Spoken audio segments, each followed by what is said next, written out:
Live. Okay. We are back with another episode of Survivors of Tarnstead. DM has just eaten some very spicy cheese, so that was a mistake just before recording. Jesus Christ. Good job. Yeah. Nice. Alright. We're going to start in our usual manner of introduction. Welcome to the holidays edition of. Oh man, wouldn't that be a great special game? Oh, we need to do that someday. Okay. No, I don't want this. It sounds bad. Talk one. Alright, first up we have Blackheart as. Carrick Marsh. We have Kronos as. Jackson Road Scala. We have Hatton as. Tilde. We have Marcus as. Corvus had a loss. We have Semi as. I don't want spice. Gifton. We have Tobias as. Yay, spice. Cassiopeia skill shot. You have me, Yuli, as your friendly DM. Who would like to give the recap? I can do it. I think I was supposed to do it anyway. For Okay. the old birthday thing. Go for it. Last time on Survivors of Tarnstead, we had the last interchange in the Fae. Gifton and Raziel went and claimed the Sword of the Faithless. Corvus went and saw Argy and had that big fun time with Argy and children. Till they stood in the middle of the street, eventually talked to some Warforged, continued to stand in the middle of the street, had a pigeon. Shaxan Rotskala did various things in his shop, I believe, or his house, getting things ready, preparing things, and kind of looking into stuff. I believe Cassiopeia, Steelshot, and Echo went to their shop, to Cassie's shop, and Cassie spent the night making a wooden doll for Echo to inhabit. Carrick spent the day dealing with the hatching of little drake babies from his guard drakes that hatched and being yelled at by his wife. Gifton eventually came back after having witnessed a sobbing, broken Oberon, which shook her to her core, and spent the rest of her time with her family. The group got a message from. Well, actually, no, she didn't spend more time with family. She met back up at with the party days later, not knowing that we'd gone 4 days into the future at the tavern. She cast True Polymorph and made Echo have a full human body, somewhat not perfectly modeled after a nymph Gifton had seen one time. She was trying to not break some copyright infringements, but also kind of vaguely, well, she had pretty hair and nice eyes and whatever, so and all that. We ended up having to quickly get some clothes for Echo. Corvus rejoined the group, found out that was Echo. We realized we all had to go to the airship. We were like, okay, time to go bury Corvus. This is our last hurrah of what we could do on the continent. We got to go. We had about a half hour to go do things. Gifton went and spent her time with her family to go say goodbye. Everyone kind of went off to the Four Winds to go do their last minute preparations. And then we traveled up to Tarnstead, where we, as a group, buried the 3 Corvuses. And it was a very somber occasion. We said goodbye, and Echo was asking a lot of questions about what we were doing because it was very strange to her and she didn't really understand it. And she said a really nice thing about Corvus and going to Starlight and things like that and his journey, and it was really sweet, but it was also kind of weird and creepy in a way. Then we teleported onto the airship, and I believe that's all we did. Okay. All right. I did. Oh yeah, you did get a hold of Dadriel. Have Dadriel go start looking for your dad. Yeah, I made a deal with an angel. You didn't make a deal because you're not doing anything for him. Well, I guess you're doing something for Scrim. I'm doing something special. But you offered to do something. That wasn't you were requested. In fact, if I recall correctly, it was Dadriel basically going, well, if you feel like you have to do something, Yeah. And he gave me a task, so Yeah. we made a deal. No, it's not a deal. Yeah, there's no repercussions if you don't follow through. It's not a deal. If Right. it was a deal, you'd hurt your soul when you thought about not doing it. Sammy, you may have a heroic inspiration, and everybody, as I believe we skipped over the birthday session, can go ahead and take a standard inspiration, including you, Sammy. Oh my god! Oh no, I have a play immediately. Uh-oh. Everybody got a short rest. Everyone gets a short rest. So appropriate that you gave us a short rest. Oh no, you won't believe this. My standard. Okay, Sammy, go ahead and redraw. I got 2. Yeah, go ahead and redraw those. Jesus. Why is this standard and heroic the same one? Because a lot of them are. Can I turn them in for a single long rest? No, go ahead and redraw. Oh, damn it. I wanted a long rest. Almost asked Faust. Alright. I had no play immediately, so we're good. Okay. I was amazing that I got back-to-backs there. Okay.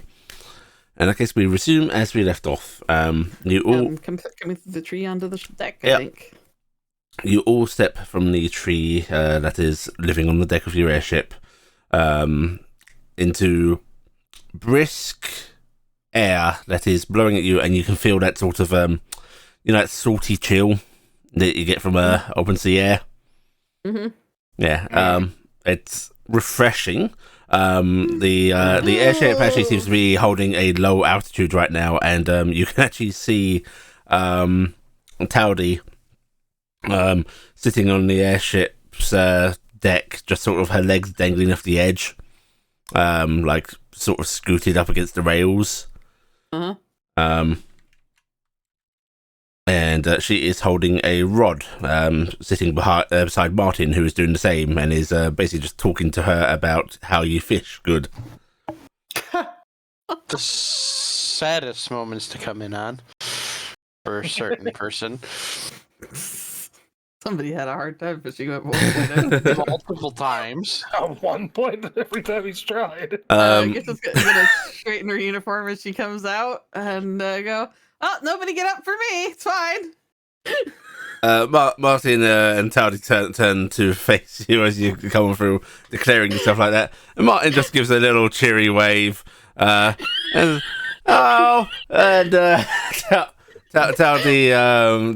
actually going to very carefully put her rod down, get up, and come sort of how do you describe a kobold walking? Yeah, she's Scampering. Yeah, scampering. She's actually a little skippy. She is. Comes bounding on over. It's like, oh, you're all here. Marvelous. Scarlett said that she's gonna be below deck. That's where she is. All right. Good. This is Miss Echo. She's going to be traveling with us. Echo. This is Taldi. That's Martin over there. He can teach you apparently all about fishing. Come pull up a seat. He says that's tapping the deck beside him, and Echo actually wanders straight on over. I look over at Corvus, give it like a half shrug, like, well, I did that. Sorry. Thank you. Well, you're not interacting with her. What are you talking about? Is there any assistance that I can provide at this time? I dropped a bucket overboard. Martin's trying to get it. I can retrieve that. Oh no, my bucket. No, is it still down there? He says it's in the water, and we should be able to hook it if we're lucky. How far above the water are we? The ship is hovering, maybe like the bottom of the ship is probably about 30-40 feet up from the water surface. Do you want me to down there? Do you want me to? Yeah, I'm just gonna walk over and I'm gonna. Okay, if you look over the edge, like that is deep ocean below you. If the bucket has gone, no, the bucket is not visible. Okay, that's what I was checking. What was the bucket in fact laden with something heavy, Taldi, before it went into the water? It had some worms in it. Unfortunately, I think the bucket might be a lost The cause. bucket is very gone. It was made of metal. I suppose if I jumped, I Probably could did not get help. down there, but I'm not sure how easily I could get back up. Maybe if you found the fishing line, we could pull you up. Don't you worry, I'll have it any second now. Just stay here. It'll be nice. Is that Martin? Is that Uh-huh. Martin? Can't leave without the bucket, he says.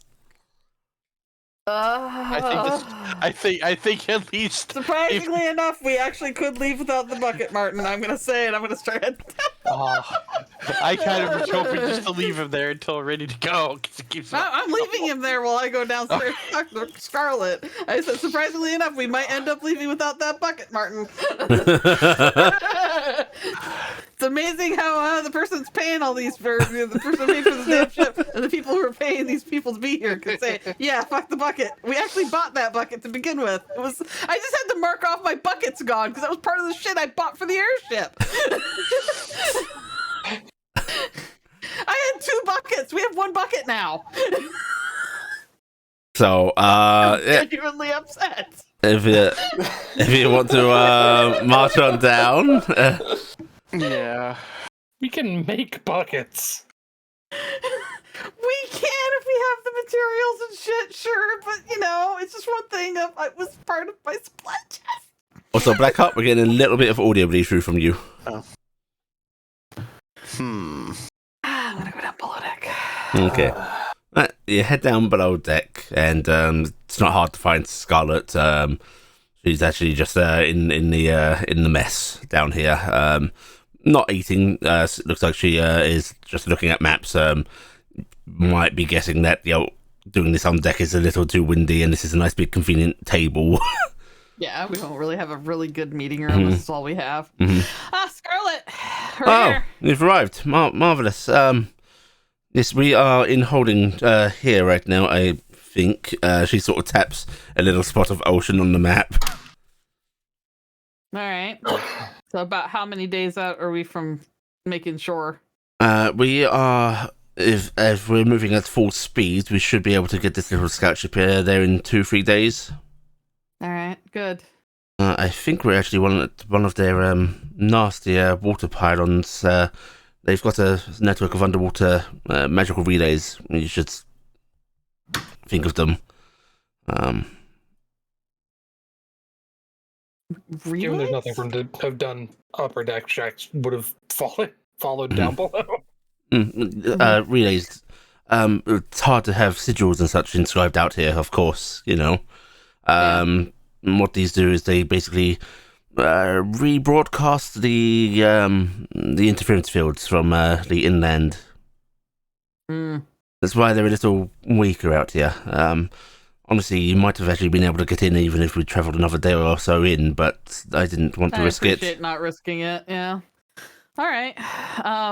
We have all of our stores, I'm assuming, because I've, over the last bunch of trips, been loading the ship up, so I'm pretty sure we're okay. We probably want to start having everybody make sure they wear those featherfall tokens all times, and make sure everybody's wearing armor just in case anything happens. Yes, I'll remind everybody to keep themselves armed. Yeah.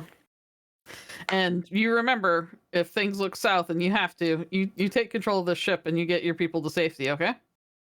She presses her lips and just goes, "I will keep safety in consideration." Yes. Good. Right, are we good to go on then? Well, let's go on. Right, she actually leaves the map in place. Starts to walk out before pausing briefly and going, yes, I'm going to tell Martin to not touch that. If anybody cooks in here, please roll up the map first. Okay. Scarlet, just so you know, we have one extra. Miss Echo is on deck. She's just a guest. She's not part of any thing extra guest. you need to worry about. Yeah, a guest. And what's her position of authority? Mr. Adderlast's girlfriend. Well, did not know that the young man had it in him. Neither Just did I. In between, Jax will have wandered over the map, and then she says she just shoots a look up, like, what? Not saying it, but giving a Kirk, look. not even doing that, Kirk. Mr. Shackton, a moment, if you'd please. We are going to be making a landing here, and she's actually going to sort of gesture back over to the map with you. At least this is where we're thinking. Intelligence of recent years pointed that there's no real military activity, just a couple of small villages along this coastline. Just want you to confirm that if you can. I don't know what your geographical knowledge of your own country is like. Well, I was a scout by trade before I went into doing research, so not bad, if not a slight bit outdated. Okay. If you'd actually like to give me a history check, Kronos. Sure, okay. I just told you I don't have to. Yeah, very nice. Yes, you are aware that basically the area she's indicating is pretty sparsely populated. It's very much the traditional sort of rocky, craggy coastline that sports a couple of fishing villages that barely have mentioned on maps. They're so small. Mm-hmm. It's rather undesirable land there. It's pastoral. To be generous. Yeah, it's barely that. Yes. Jax will just nod and go, yes, that does, from what I'm remembering, does the area that they put more undesirables in. So, nothing too tenuous on defenses or anything like that. It's marvelous. Definitely nothing military. Okay. In that case, we'll be relying on some of your guidance along this trip, I feel. She's actually going to sort of gesture to the map. If you wouldn't mind taking some time to look over, I've laid out the course we plan to take with some Fred. And if you spot anything amiss, let me know. And let me know as soon as possible. Okay. Yeah, And Jax will actually sit down and start looking it over. okay. She nods and leaves you to it, heading back up top with Gifton. Yes, Kronos. I'd like for you. Do you have any cartography stuff? You've got tools, haven't you? Yes. Cartography is actually one of the ones I specifically had. Oh, lovely. If you give me a roll with that using intelligence. Sure.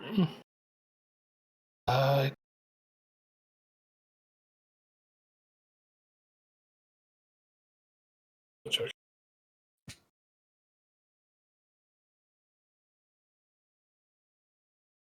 Heard. Nice. Very nice. Okay, so the course laid out does go through quite a lot of Hexenrock territory, as unfortunately to get to where the Kingdom of the Dead is, unless you want to spend a whole lot more of the trip just heading around coastline, vastly increasing the journey, you've got to cut across Self-Grand territory. There's just no way around it. However, you see that the course she's laid has a couple of outdated information errors on it. Looks like she is avoiding most major cities, which that seems fairly up to date, because that's not exactly secret knowledge. However, it is going around what is noted to be a few military installations that Barras was aware of.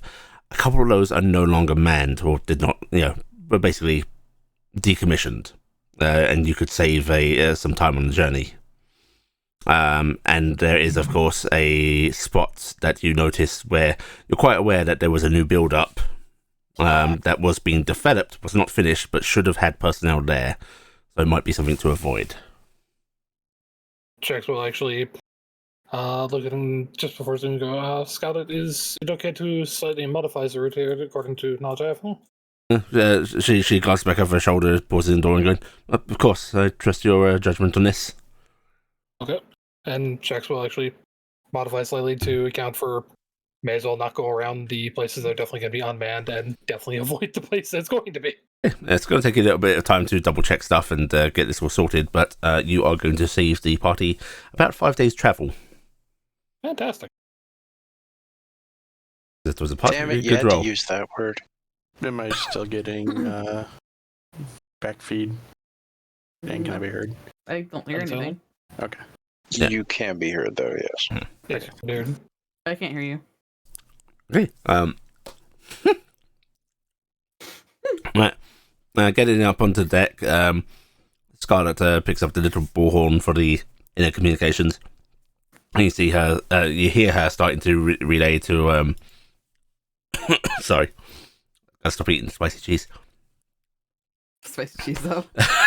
Yeah. She's down. You hear her relating to Claw to start getting the engines up to full, and she just yells at Martin to, stop fishing.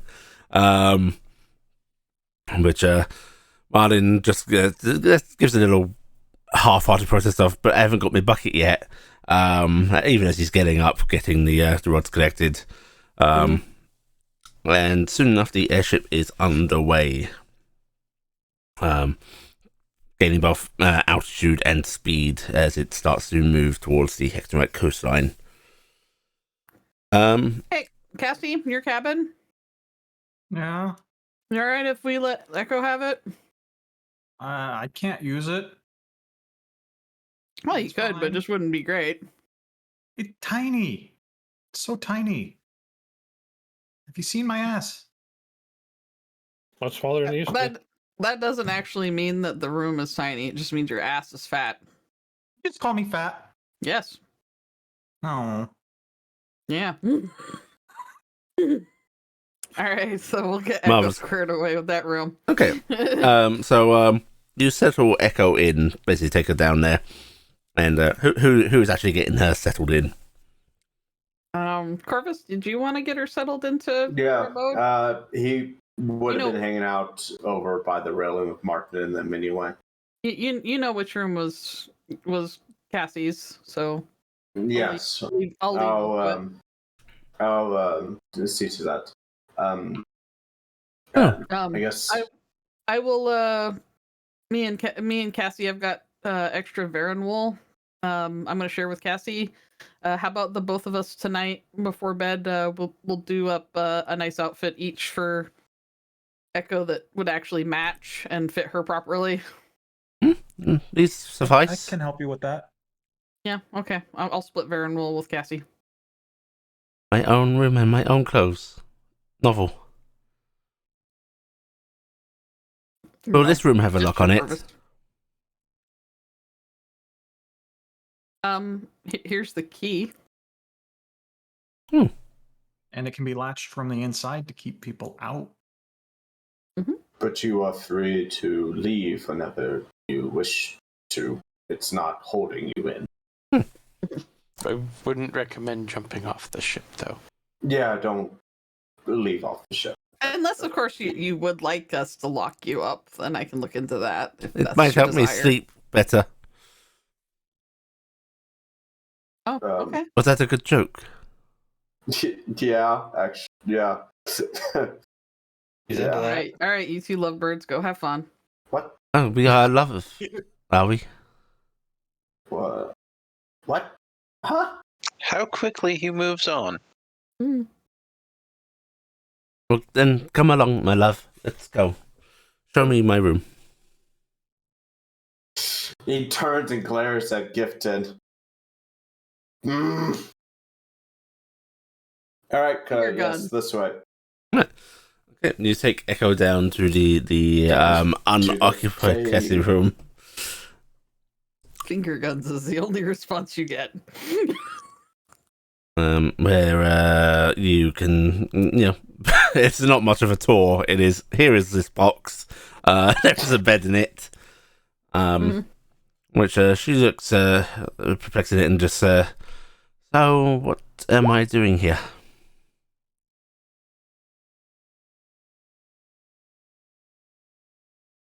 Well, you wanted to come along and see things and what we are doing in regards to the current situations at hand. Is there anything you want to be doing? Oh, I meant this room in particular. It is not an existential question. It is a question of why am I here for this room? It's a free room for you to reside in, to rest in, to sleep. I wonder if I will have need sleep. some private. You said you just said that it would be more helpful if you could sleep if you were. No, whatever. Yes, but I wonder if I will need it. Well, your body is not, I guess, physical like the others. This is quite physical. Well, requirements. The body needs time to I guess she rejuvenate. polymorphed on her. I might have really Yeah, fucked she her up, polymorphed just you. saying. I was reshaped by her will, not mine. Oh. Wait. She polymorphed you? She rewrote the fabric of my reality, yes. Okay. So, yes, you will need sleep, and you will need food, and you will need water. Well, I might try that for a bit before I change that. You can change that. Yes? It's trivial. You all do it all the time.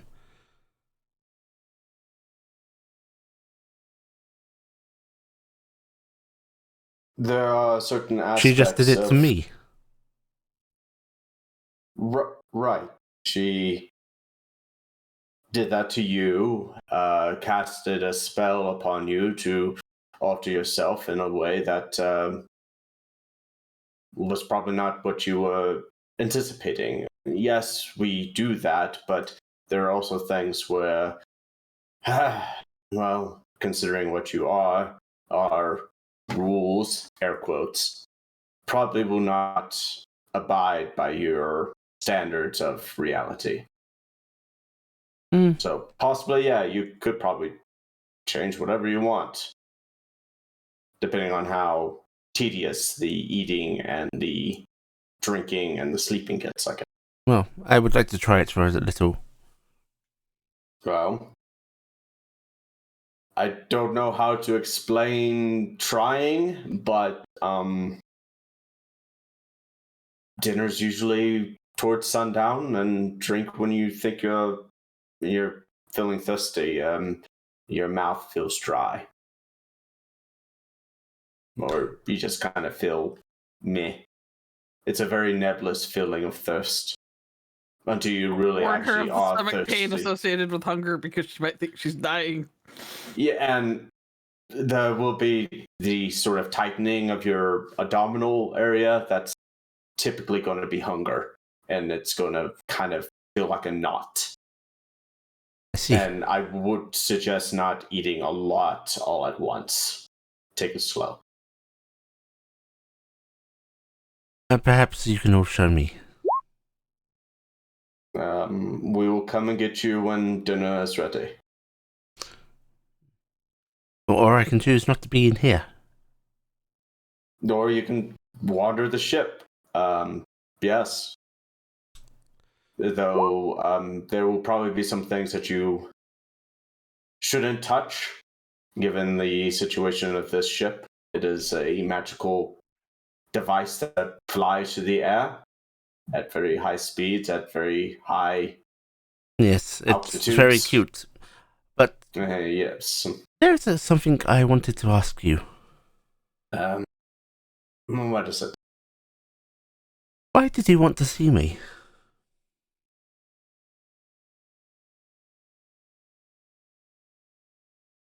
Well, That leaf, I could see the ties from it to you, to me. right. You desired me.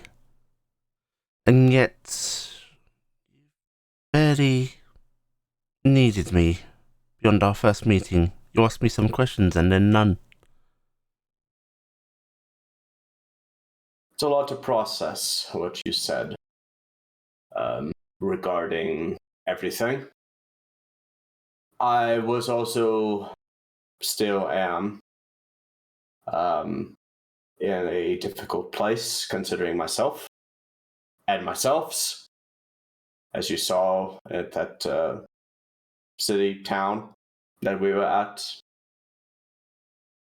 There's a lot going on with me, and I'm trying to keep that all organized in my head before I have a total and utter meltdown, which I seem to be blowing off very regularly.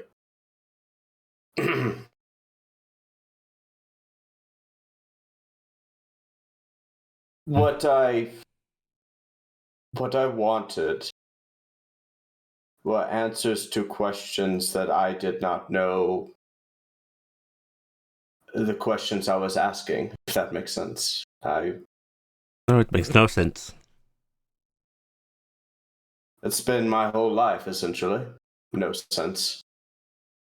Besides the mundane of being a doctor and wanting to help people and then not being able to help myself.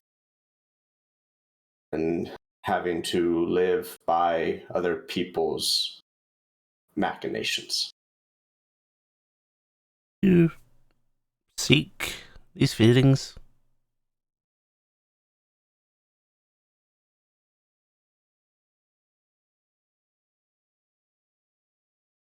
I would be lying if I said that I wasn't. But I don't really know what's going on anymore, besides we're going to Hexenreich to take care of some issues.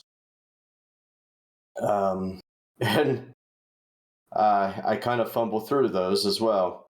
I don't really know what we're even doing half the time. I lose myself in my own thoughts that I forget what we do. And perhaps instead of Secrets of the Universe, I can give you something else. So I am curious, you keep on bringing that up. But what did you have in mind? You are seeking answers to questions you don't know. Perhaps that is the wrong thing to look for. Maybe you should just look for how to be happy. That's what I'm doing. I want my brother back. That would make me happy.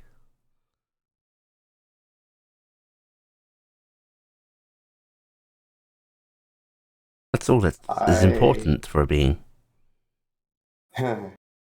Yeah.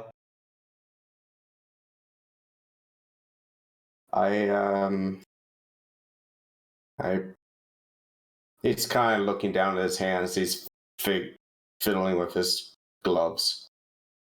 I really don't know how to be happy, I guess. Then maybe that is the mystery you should focus on.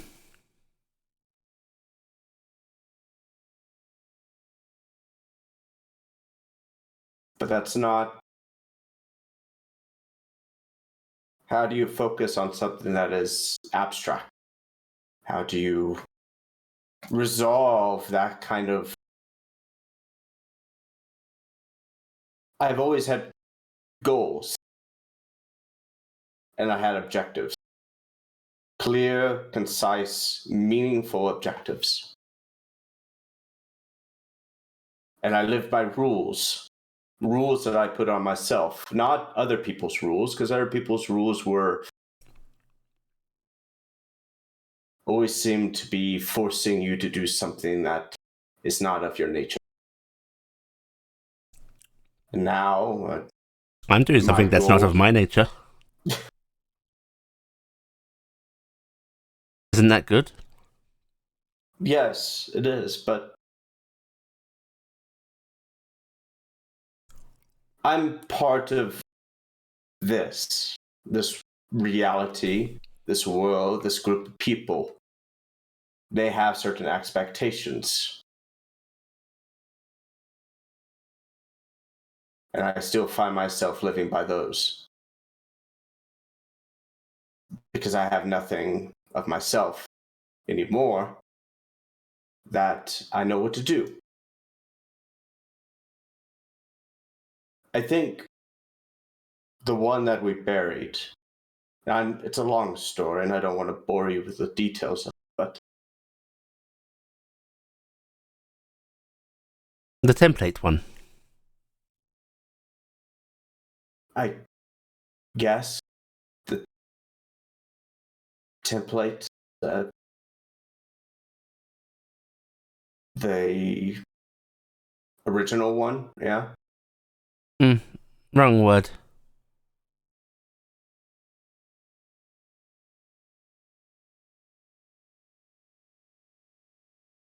See, everyone's expecting me to do something that I have not thought of because, oh, my life was the other one. His goals, what he wanted to do, was what I wanted to do, and it failed.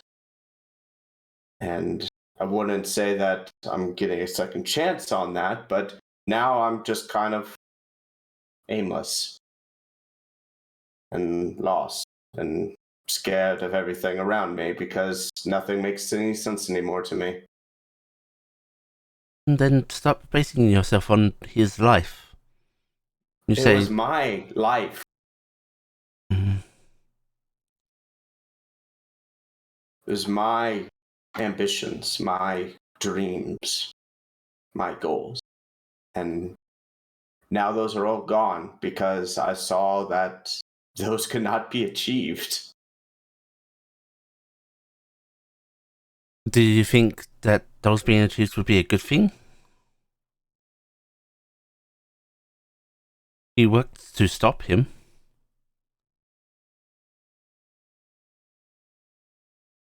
Guess a part of me believes that they're not. But You were told a story through memory of how to be a person. It doesn't mean you have to do that. You clearly disagreed with it.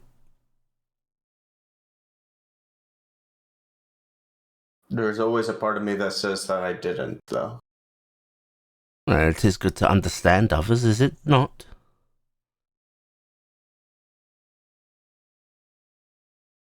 Yeah. Then it just means that you understood him. Does not mean you have to be him, or that you were him. Does not mean that you can't choose your own path unrelated to him.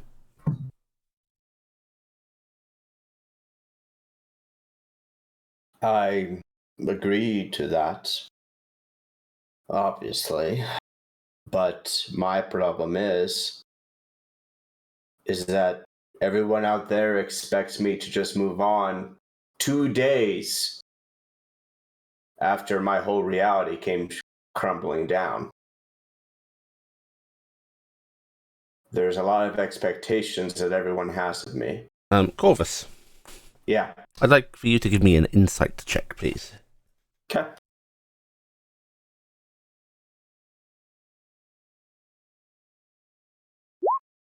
Oh, that's very good. She is looking at you with some sort of mix of expectation, curiosity, and as you're talking, looks like a sort of increasing sadness.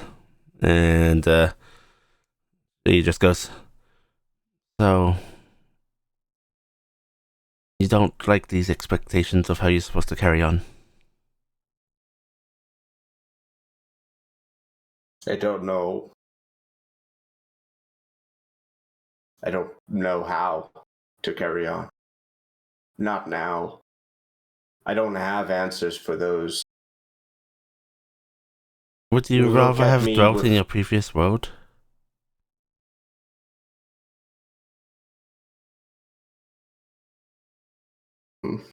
What do you mean by that? Continue on as you were, unaware of this new existence?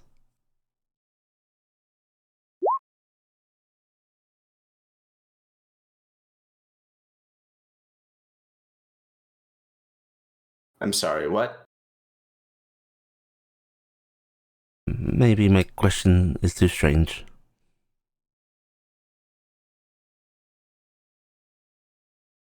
I'm sorry, I don't know how to be understood good yet. That doesn't mean that you have to talk like you. I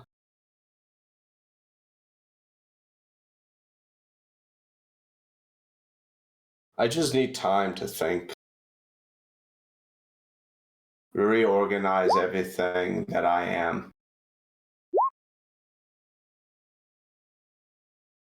He just nods a little slowly. Then I will give you more time.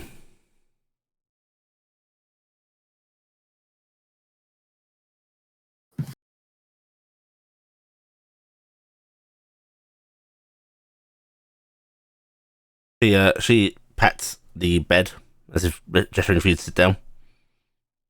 He was already sitting. In that case, she just stands up, nods at you, and walks out and leaves you in her room. What? Echo, don't.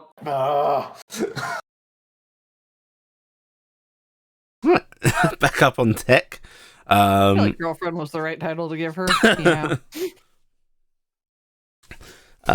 Yes, the ship is now moving at full speed, which has made it actually distinctly unpleasant up on deck. I'm going back down into the cafeteria, and I'm gonna rally anybody who wants to go with. Carrick, we should go talk magic with Shax, because I'm gonna change up what spells I'm preparing every day. Can you? How does your magic work?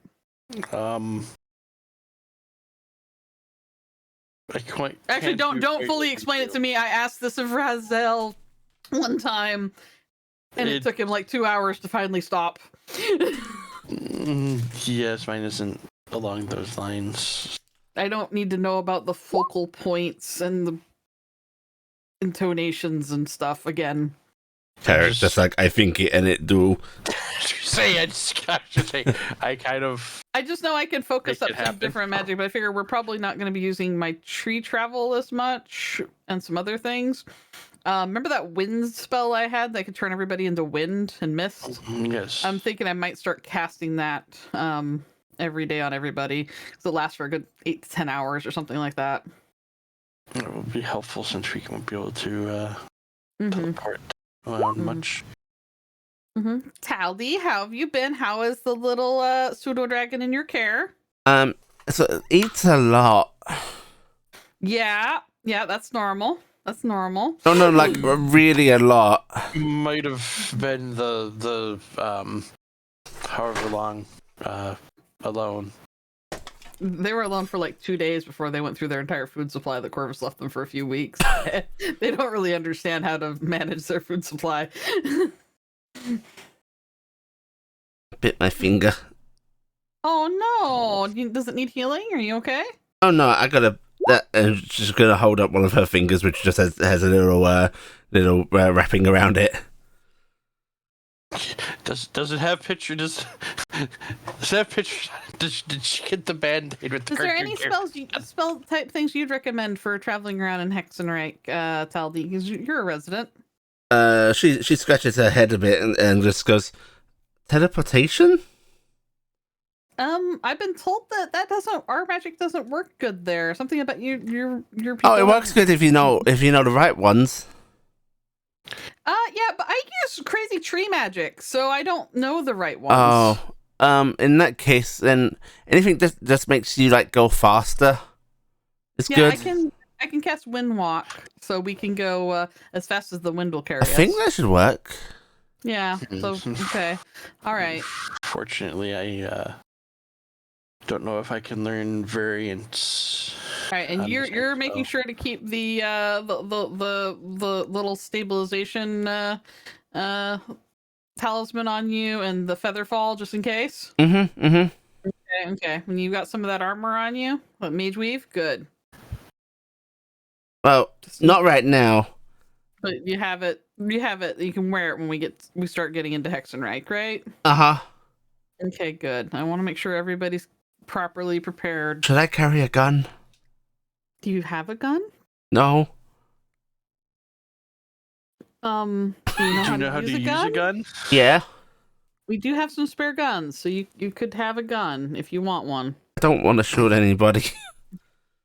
You could use it to make noise and try and scare them scare away. someone. Yes. Okay. Yeah. Distracting shots are just as important, sweetie. Just don't shoot to try and hit, okay? Okay. All right. I'm gonna give Teldy a big hug. She hugs tight. And then you actually feel her grip on you tightening a little bit. And she goes, I don't know why going home feels so scary. I mean, there's still time. Did you want me to drop you off in Barast? She shakes her head. No. Right. Well, if it makes you feel any better, I'm terrified too. I don't think my people are well liked there. Is it gonna be like the base again? I hope not. We're gonna try to avoid landing in most places. But if there are any refugees we bring on board, I want you to do everything you can to help them, okay? You are really good with people. Yeah, I can help. Okay, because we've got extra blankets, lots of extra food down in the hold. I'm going to be making a whole bunch of my magic berries. And I need you to convince people that don't like fairies to eat them, okay? And I'm telling you that because I'm not saying as that it will be a bad thing, it's a good thing because my magic berries are good for people, but they'll think they're bad because fairy. Okay? Okay. Not manipulating you in any way. Just saying, I need you to do this for me. She actually she salutes. Oh yeah, I'm a general now. Great, huh? General what? General Greyseal of the Baratheon army. She got a fancy title. Wow, I didn't know you were in the army. Neither did I. Pretty sure that's I mean, that's a quote. technically, probably would have been aware. I was very aware I wasn't. All right, well, we're gonna go downstairs and go see Shax and see what he's doing and talking shop about magic. Captain Scarlet at the helm has she has a pair of goggles pulled down and has essentially headscarfed herself. Actually looks somewhat cozy out here. Yes, you can all filter down and settle down in the mess if you so please. Shax, what do you think about dimensional door with the stuff here? Is that going to interfere with that? It's not specifically coded teleportation, so in theory, okay? Yeah, Shaxon, you I'm not even gonna make you roll. You'd know this shit. Yes, dimension door should work. Military facilities will have much stricter protection that will cause that stuff to fuck up.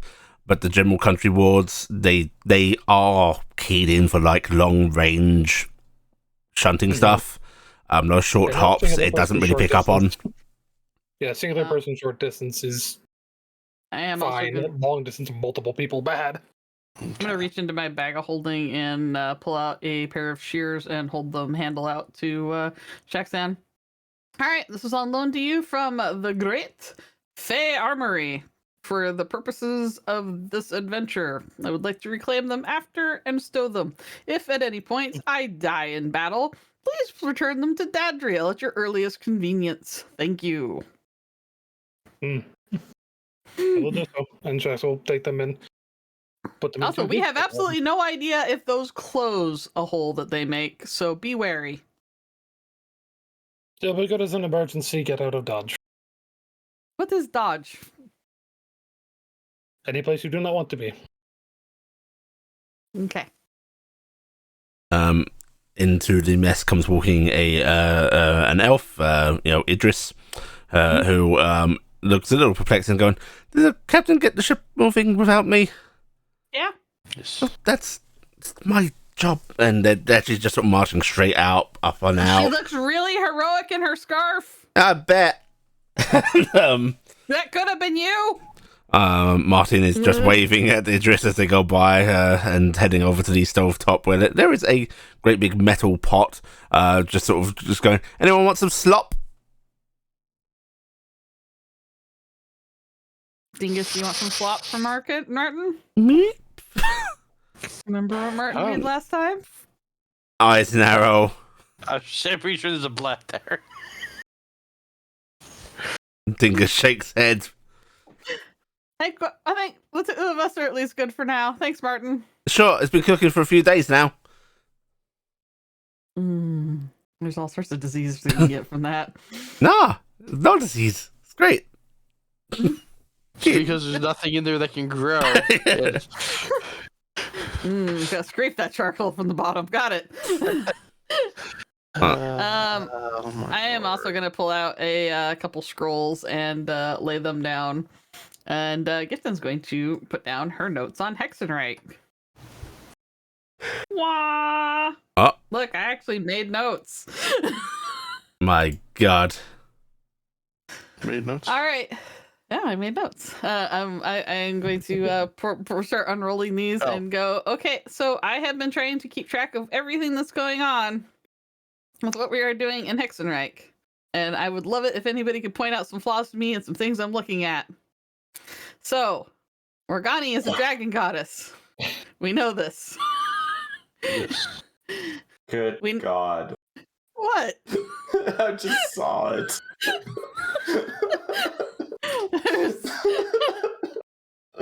We are concerned. We're concerned about the actions of her first dragons, as we believe that the actions of the first dragons are causing Morgani to go crazy, right? But I have concerns about this. The Poison Faith, we know, started up on Barast about a year ago, right? The first case I believe we saw was in Dolvewood. And the people seeing it were having nightmares of the stars disappearing, correct? As far as and then having some sort of violent behavior. I think you said something about Talia's father. He did some horrible things to himself, and he was saying that he was trying to save you from the false reality. Yes. And the falseness of, this life, and he was trying to kill everyone to get them there, right? We know Morgani's constellation disappeared about that time, the Eye of Morgani, and we also know that the Eye of Morgani is a location in Hexenreich. I want to know, Shax, is there any way we're going to go near the Eye of Morgani in this trip? Shaxon, the current course you have is not going near it. However, you could divert by a couple of days along the way and go visit one of the locations, yes. We are not at present. If you want, we can divert it add a couple days to the trip, but we can divert to Goto. I would like us to divert because I believe that might be necessary. We had gotten information about the Eye of Morgani is not only a constellation, but a pair of locations, one of which was in Barast. I look for Carrick and go, did you manage to look into that? I have it marked on a map. It's not exactly the same. It's another one of Morgani's holy sites. I did not try to get there myself yet. It is... Okay, so we have nothing on that one, but at least we should check out this one while we're here. Shaxton, religion check. With advantage. My sheet stops playing in the middle. You're right there. Okay, with that, the Eye of Morgani in Hexenreich, the spiritual location rather than the reference to the constellation, it is was a mountaintop location. However, there is a very well maintained and built path going up the mountain to it, essentially. Think sort of Tibetan temple, pathing. It is said to offer one of the clearest and grandest views of the constellation itself in the entire country. There's actually something about the location that just seems to make it more vivid. It's not exactly natural thing, but it's regarded as a holy site because of that, and it is said to bring revelation, sort of spiritual awakening, eye-opening to possibilities, basically all of the sort of inspirational stuff that you normally hear for that kind of thing. Joshua basically bingo. The eye in Hexenright does have from what I remember, there's a pathway they maintain. And it is said that the view there is unnaturally clear for being able to see the itself. That part being irrelevant at this point in time, given it. Anyways, but beyond that, it is said to give revelations such as the type of things you would hear of a very holy site. Okay. Good. Well, we're gonna check that place out because I think that might be important. I start tapping my paper. I think also we really need to think about what our goals are versus the first dragons while we're here. For one, we don't know who released them. We have ideas. I think we all think Maris did it. I don't know if anybody else has any other ideas of who could have possibly released them, but it feels like a Maris thing. If they were released, they would have had to have been released over a year ago, I think. I think the timing of the whole Morgani going crazy about the time as Heya came out was really just horrible coincidence. Because the madness had started long before then. So I'm actually not sure when the first dragons got released, has Morgani been crazy before that? Like, has it been a compounding thing? And also, like, one thing that bothers me, Spiri, when we talk to him, doesn't want their followers to get hurt and doesn't want people to die, right? Because they subsist on us. So, and sounds like Mental wants us around as well. So that means that the madness doesn't make sense coming from them. Because it's not like Morgani went insane during the first cycle, right? That's not what they said they sent the dragons away for. So I'm wondering if there's something else that happened to Morgani and if there's any way we can find out that. And I think it might be related to what happened to Noran 20 years ago. Because Morgani's supposed to be the closest one to the Dreamer, right? That's what he kind of... And there's that huge blighted area up in Noran where they tried to contact the Dreamer, and then Hexenreich invaded trying to stop it. And then the whole place went weird. And now Imor has this Reaper named Usglass that's not an angel. And I'm not sure on the time frame. I kind of glanced around going, I don't know where Corvus is. He's watering the ship, making sure Echo doesn't They'll actually fuck calmly things up. put the banner we're using for moving the string, all that string down and go, did you say Usglass? Yeah, Usglass. And there's also like the whole we knew about It's a that very from, well-known name, yeah. Well, it also had come up when we were in we're in the Warforged facility. Warforged facility. I think it was just coincidence Shax wasn't with her when she mentioned at that point in time. Well, Telday was the one that told us to it while we were talking to.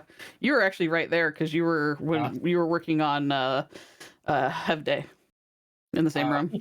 If you want this to just be hitting you now, though, because kind of did pass over to mention the name. Mm-hmm. The Usglass is it's a very well-known name in Hexenreich circles. Anyway, Usglass is somehow an Imorian Reaper. And I don't really understand why, but they talked to Telday when we were in Saha. I'm not entirely certain, but Corvus is about 30-ish years old. His dad went crazy because of what the bad people from Hexenreich did to him to wipe his memory. I'm going to guess about 20 years ago. So I'm actually wondering if Corvus's dad somehow knew something about what happened in Noran, and then they wiped his memory to keep him quiet about it. So I'm seeing a lot of threads pulling together that don't necessarily lead to the first dragons, but I see the first dragons here as a big distracting thing because I'm really concerned that it's really easy for the gods to not correct us in thinking that the first dragons are the bad guys so that we kill them so the gods have less things to deal with. Are you suggesting the gods are the bad guys? I'm suggesting that probably somebody is that's not saying anything, and they're probably fine with letting Morgani go down. That would stand to reason. Uh, If you think Mirrors is the one that released the first dragons, isn't he all like smoke and mirrors? He is very smoke and mirrors, and it would be a good. I mean, what kind of a great distraction is it of suddenly Mirrors? Let's assume Mirrors lets the first dragons out, right? That starts causing problems. They're gonna go on blood and vengeance and stuff like that for various anger of whatever happened to them. They've been locked up since forever. Heya also conveniently getting released. There's like a whole bunch of like sudden world altering things that seems like it's all misdirecting us away from whatever is actually going on. But why? I don't know. That's the problem. I'm tapping my sheet. I don't know why. And also, I don't know why Morgani stole Magic's egg and locked it away in the Fey vault. Why is the first dragon's egg in the Fey vault? Towdy is getting up onto one of the chairs to look at your I scribblings. thought it was someone else that. At the time, it wouldn't have been the Fey Vault, it would have just been another gods. So it might have been a pacification tactic or something similar. Is there any way she could have messed with something in the vault to mess with her? Because we know that the gods can't see into the vault because they said that, right? So they can't see when any of them's in there. How do we know she didn't go in there during the cycle? I mean, couldn't we have just asked Asked who? the automatons? I mean, they already don't know things. They didn't know about Echo. Can't read They're this. clear. Why can't you read it? I don't know these words.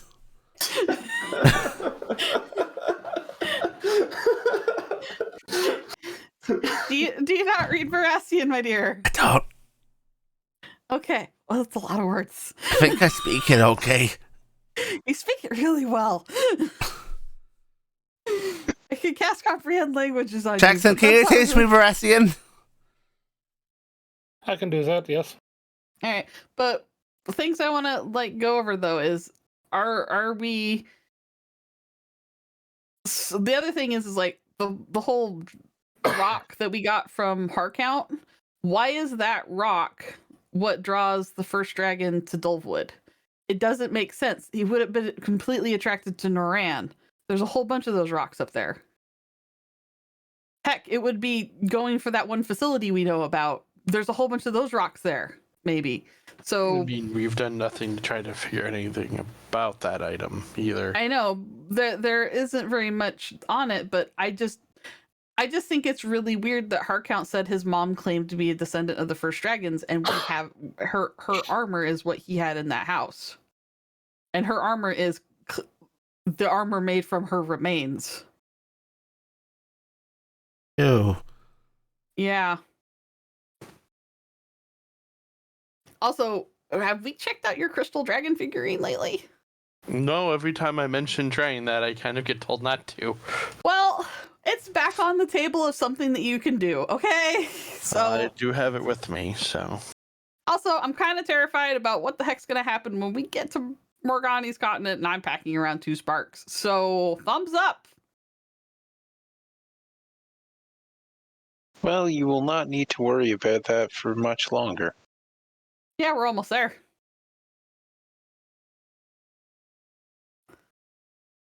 I think he means in the sense that you might not have them in you too much longer. Oh no, she was correct. Yeah, Towdy's fair enough. actually gonna slowly raise her hand up a bit. Yeah. So like it's kind of one of those things that isn't proven, you know? Mhm. Like science. But Yeah. Science is usually proven. but lots of dragons say that they can sense where the remains of their ancestors are. That's why a lot of them flock to the same place to die.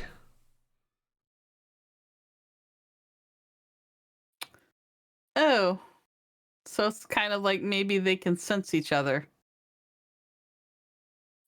Well, so on that note, I just kind of want to bring up to the group of you. Remember how we buried those remains right in Beacon because we were trying to be respectful? I got paranoid like a week ago, thinking about this and not knowing about the armor. So I kind of dug it up and it's in my backpack. Ew. Okay. Yeah, I actually think if it is something that the dragon would target, though, I didn't want it to be in Beacon. Probably a good That is idea. fair. Because there's literally nothing there to defend those people. I mean, Well, I I mean, don't- there's one really angry redhead. And a Are you lot of s- little fae. I was just say, which are we And a talking about? dragon. Fey redhead or Argy. the elf red hair? RG. Head? I meant Okay, RG. because Care's there too. Care will Yeah, only Care get would the get last it. shot. Yeah. Just Care will what- only get the last shot, my dear. But you would defend. He would defend, but I brought it with just in case. But I don't know if there's like I honestly feel like it probably should get proper rites for burial or something, and I figured Hexenreich would be a better place to take it. I guess that's the question: is the mask also? Are there any dragon graveyards we can take this to?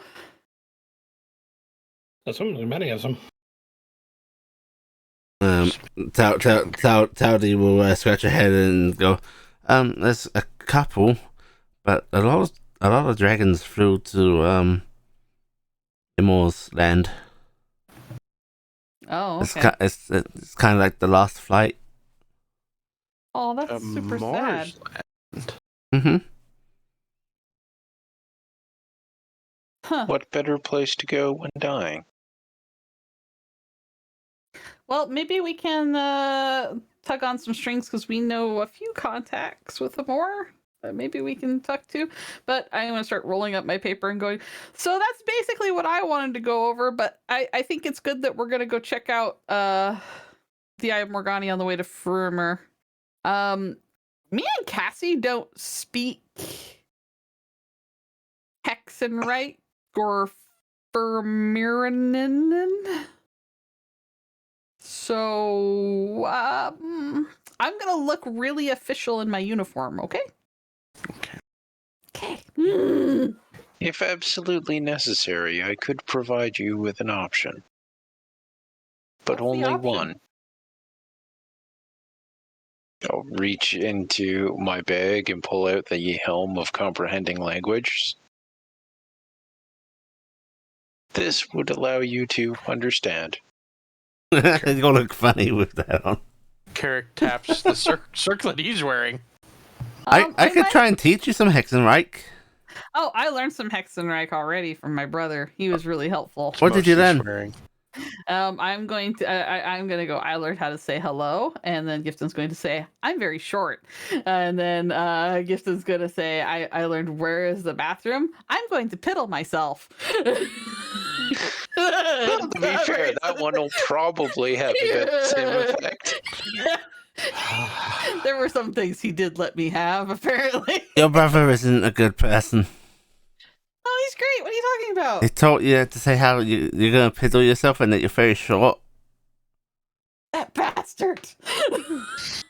It is like the giant that you know. Okay, maybe me learning Baressian words can wait. I should teach you some basics. It's okay. I help. Also be careful about who teaches you Barastian. It's okay. I You've helped some of chosen a the good cho- the young soldiers how to read, so I think I'm a good teacher. All right. Well, maybe we'll have you start with Cassie. You can get to me next, okay? I might be able to cast a spell to get around it. Okay. Or worst case scenario, I'll borrow the hideous helm. What do you want me to learn to say? If Ah. you really want, I can give you mine instead, Gifton. I mean, it would be good for you to know, Cassie, if someone's threatening you, or to tell them you're not threatening them, I'm not Or sure tell that them danger or where anyone bathroom would is, believe them. or where bathroom is. They won't answer me. It might be good for you to know when they're yelling danger. They're not going to tell me there's danger. I'm a centaur. They're going to let me get killed.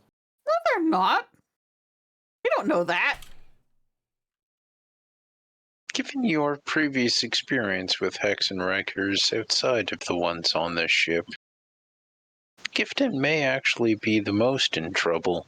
She is not maintaining the human size.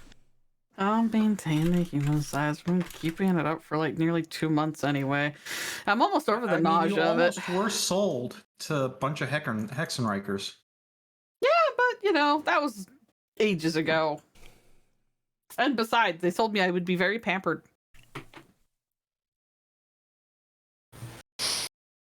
Oh, they meant you be in Pampers. Oh. Kind of like a chimpanzee.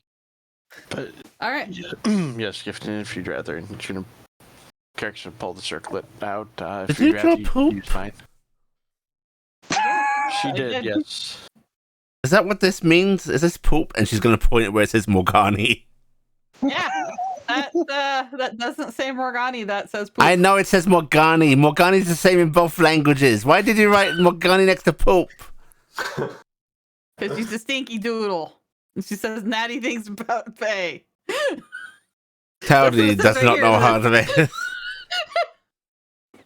I have to admit, the Morgani silhouette is pretty cool, though. Yeah, I put some effort into that. Should have just blamed one of your kids.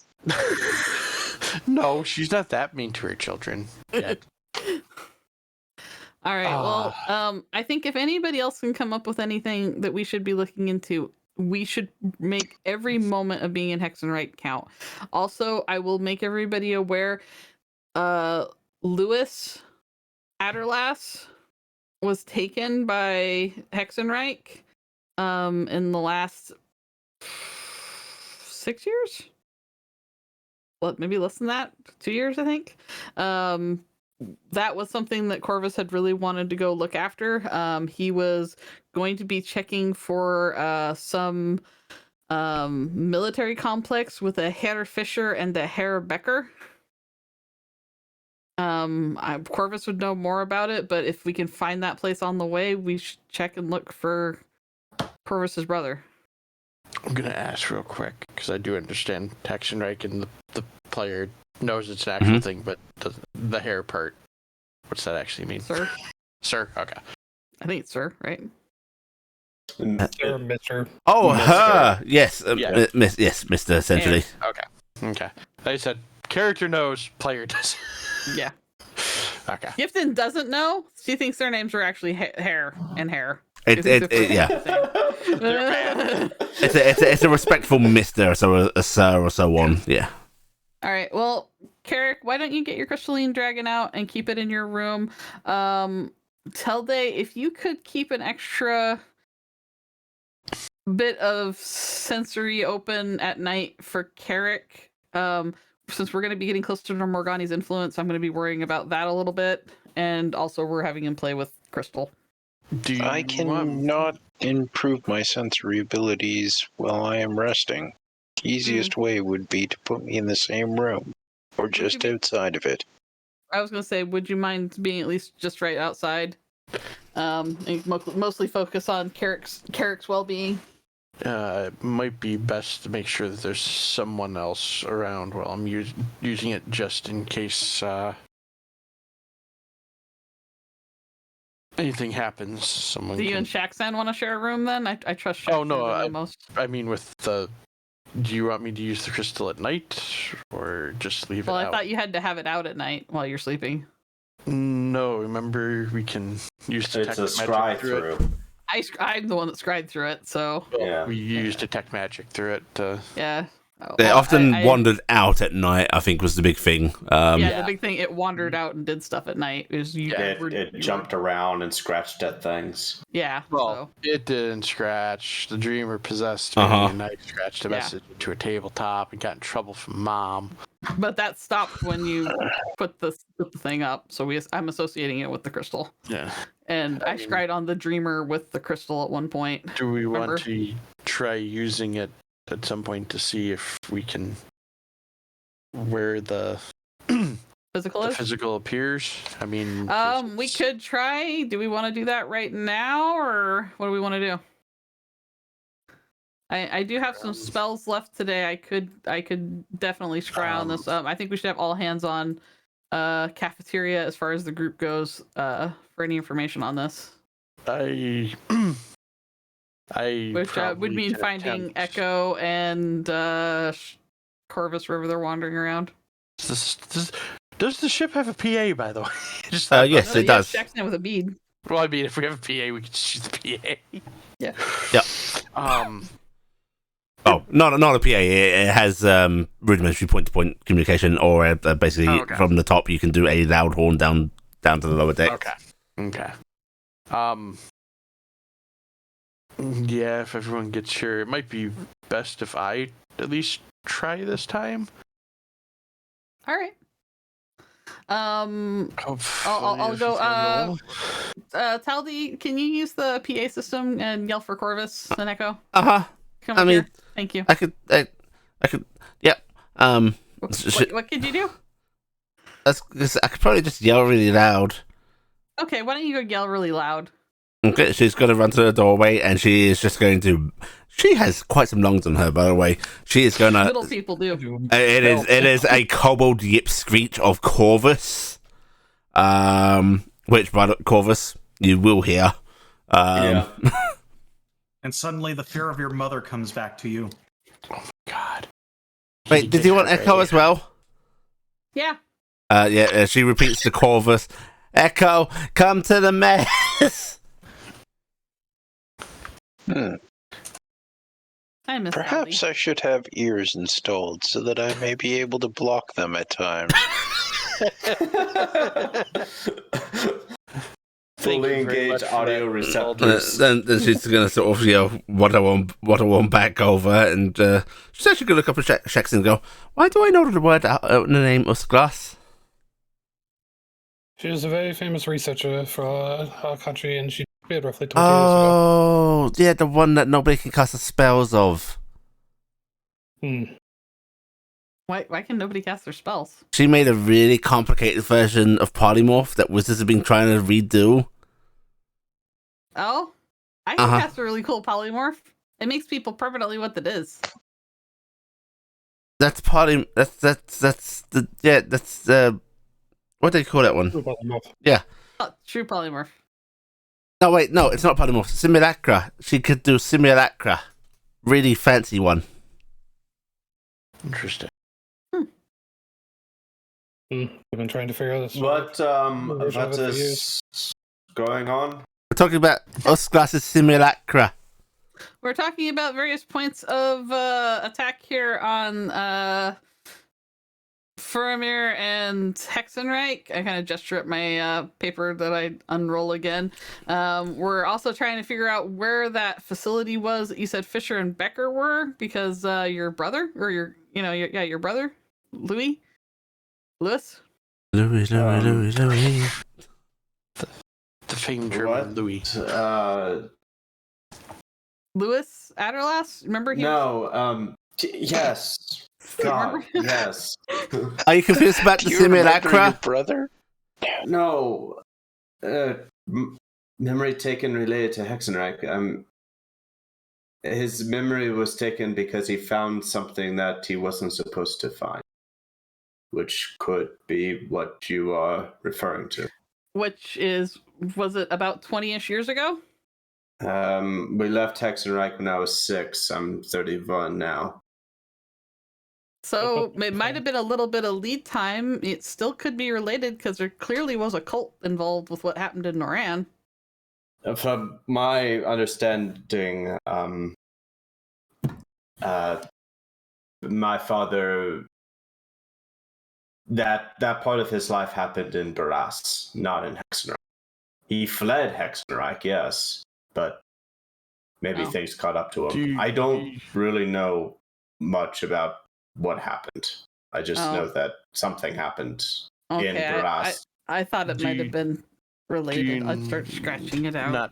Not to try to open wounds, but do you know why he fled Hexenreich?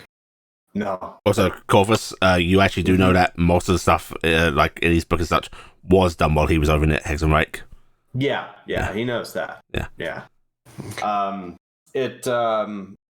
It's related to what's in my father's book. Some of his methods and means were not Well, the people that well suited. But shut him down may have been related to what happened in Noran. So I'm just saying, because if there's somebody who was trying to keep some information out, they might have shut down the information about Noran as well. Sure. I don't recall anything in the book that deals with anything that was about Noran. It's more Well, he points Noran to would his have been arm. both. Yeah. Medical but off stuff. that, do you know where the Fisher Becker? Because you had their letters. Do you have any idea where they were at? Where they're from? He gets the letters and opens it up. It was this.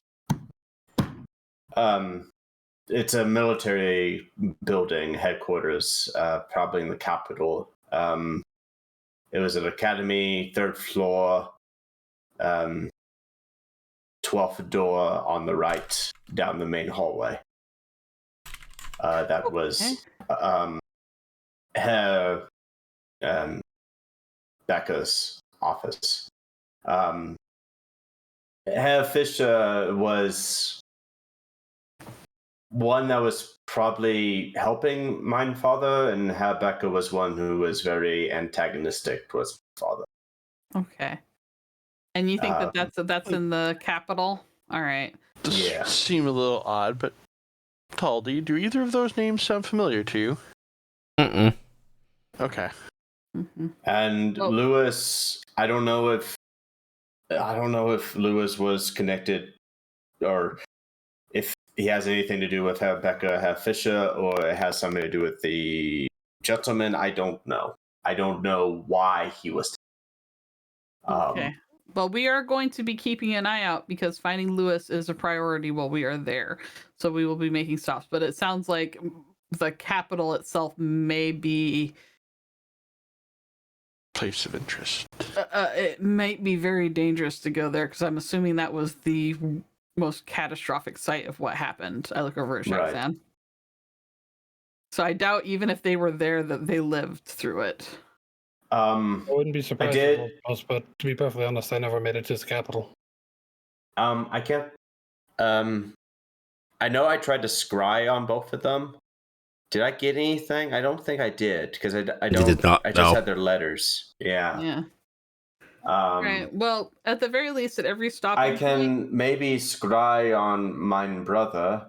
If you can try to do that, that might not be a bad idea. I'm not sure how good our scrying will work in Hexenreich, and that might be why we've been having problems because now we know about this magical interference.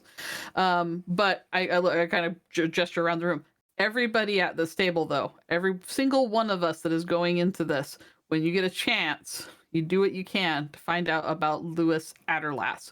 We have to make sure everybody is looking for him when we can because it's a lot of ground to cover, and I want everyone to keep him on your mind with everything else we're doing. Louis Adderlass, okay? So Louis Adderlass, important to us. Anything we can find about Usglass, important to us. And anything that seems out of the ordinary, bring it up. That's all we can do as a team is try and do that. And that way we can do the best we can to reach everyone's goals with this because this is saving the world, saving our families, the whole thing. We're gonna do this as one big thing. So we'll do our best on it. Corvus, we were about to have Carrick scry on the crystal dragon figurine. He's gonna try and recreate what I did the one time where I scried and saw the physical first dragon. Came out. Yes. No, it lit up with a lot of heat because it tried to kill me. So Carrick's gonna try to do it because I'm pregnant, and that's always important to know. I kind of lightly put my fingers or hands on my stomach and go, "Pregnant? not taking unnecessary risks. Yay! So Carrick's gonna try to do that. You should also try doing some scrying, but we're gonna work as a group. Keep magic. Use your sight to look for things while he's doing it. Stuff like that. Let's all, if we can all think of things to help out, we do it. So Carrick, take it away. Okay, Carrick's gonna pull out the glass dragon, and he's going to. Do you want to borrow my magic mirror? Yes. No, Silver mirror? your first attempt was with just straight detect magic through it, because remember I couldn't cast it. Well, I Like did that. detect magic and then I cast scry.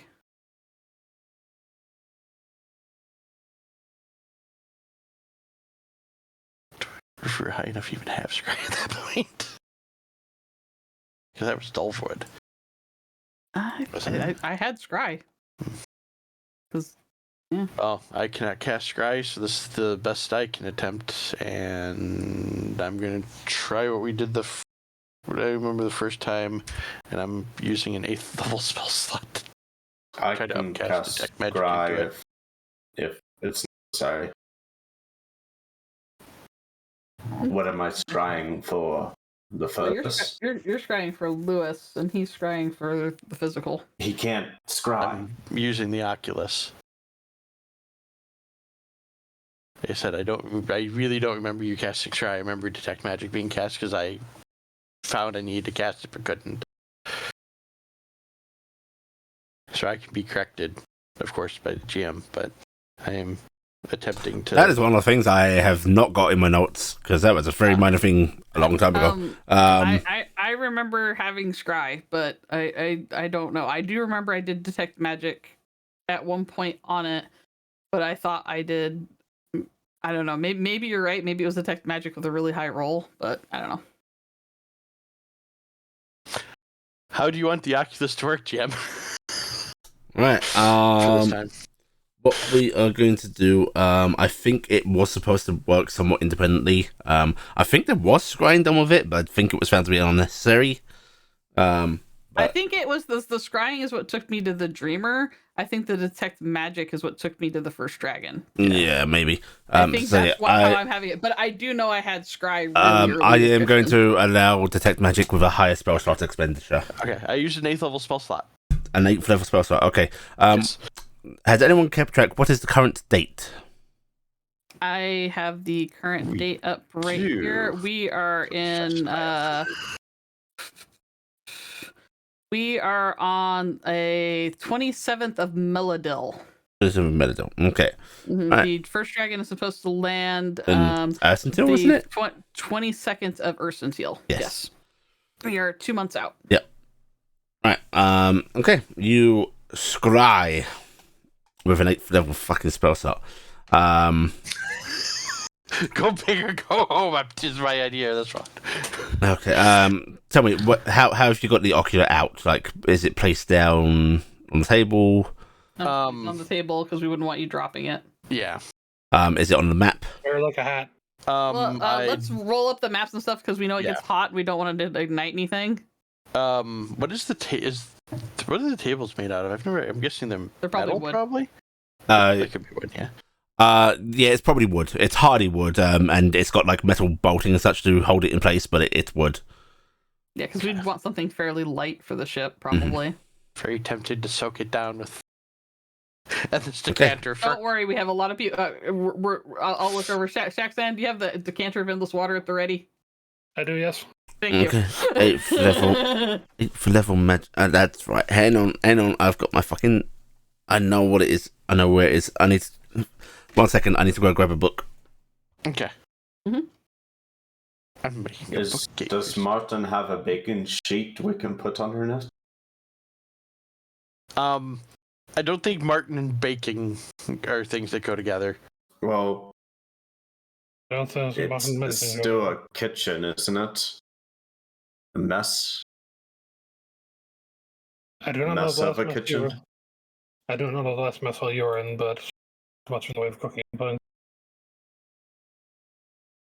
Last mess hall I was in Tarnstead at the garrison. Also, I'll be honest, we've been gone long enough that anything that resembled cookware here Okay, was probably destroyed by Martin. I had to find my first notebook. I'm gonna die. I'm in trouble. You're in danger. That's what I'm not doing it because I have babies. I have my mask on because just in case of fire, I'm resistant. Okay, yeah, here we go. Okay, right. There we go. So, you cast a 8th level detect magic on the ocular. The ocular shines brightly white. A bright white enveloping light that seems to engulf all of you. First it hurts, you have to squint, then close your eyes. And then as you open them, you all can see this. You all feel it. It is like you are in the vision. You are floating in space. Carrick, there is a moment where it brings up a little bit of panic of memory of those dreams you had. As you can see, almost like it's not moving itself, although you start to realize it's because you are keeping with it. Your presence is moving with it. The first dragon, the physical, is before you, seemingly soaring through space with slow wing beats.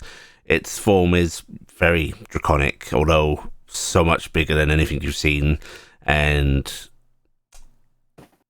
it's pure white. Multiple eyes on its head. Almost like a sort of proto-dragon, a less refined form of them. And you can see the large orb of your world not so far from it. Every now and then it seems to bank and tilt, but ever so slightly, and it just seems intently focused on the world that it's approaching. Behind it, the very space itself seems to ripple and distort. And it's looking about that it feels less like it's swimming through a void. It's more like it is pushing through something, like there is a fabric parting before it and leaving a wake behind it.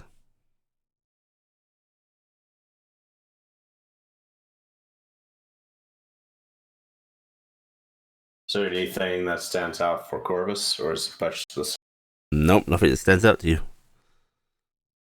I'm gonna kind of try to look around a little bit, and can I spot anything besides just space and physical? Give me a perception check, I suppose. Okay. See if you can spot any other first dragons flying with it. If anyone else wants to try, they are welcome to.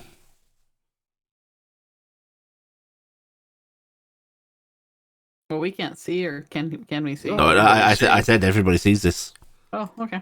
Yeah, we're all there.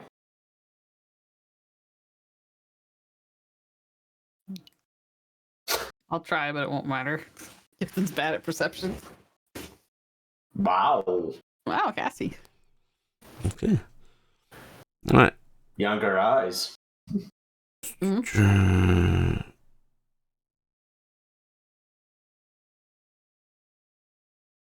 Am I missing somebody? They? Tilde. Today, yes.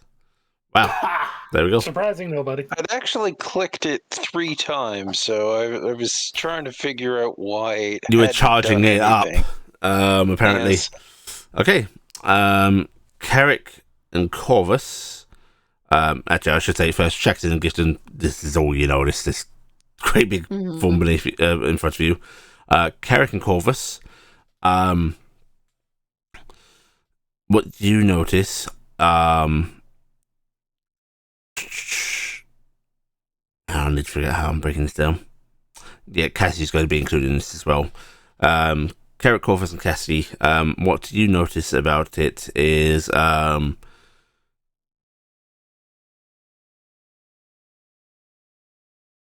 the wake behind it. It helps that you can sort of see where it's moving, so you can see what appears before it. the wake behind it does not match the space around it. Like, you can see stars that it's passing in front of and so on, but the image that's left behind this rippling wake seems to be different. Like, there are different star formations, there's different colors, there's strangest. As far as you've ever known, the fastness of space is just blackness, dotted with little sparkling dots of light. This has colors and clouds and strange vistas you've never seen depicted, left in this wake of it. They're hard to make out because of the rippling nature of it and this wake that closes up behind it not soon after. But it's like you're peering through to something else. Real quick, It's just- not like a ripping. There is a ripple that opens up that we can see through, but then it slowly sort of coalesces back In together. the same way that a wake calms behind a ship, eventually. Yeah. Right. Okay. Telde. It's apparent to you what you are seeing. You are seeing into a different reality, a different space itself. And you can see how it's not just causing this ripple, its form is part of this. It is moving through one space to another as if it's dwelling in both worlds and causing them to interact briefly.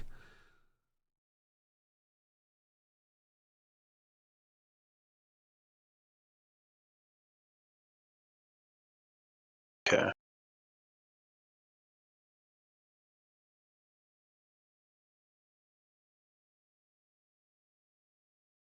Not entirely sure how to phrase that. Mm-hmm.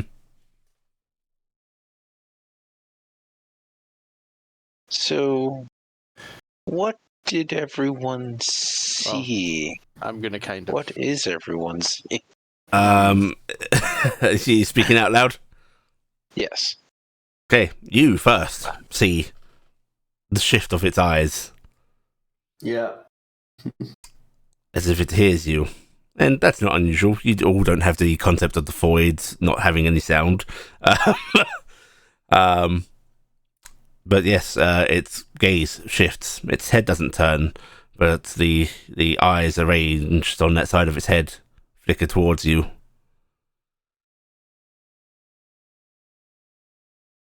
Is anything seeming to change as we've keep watching it?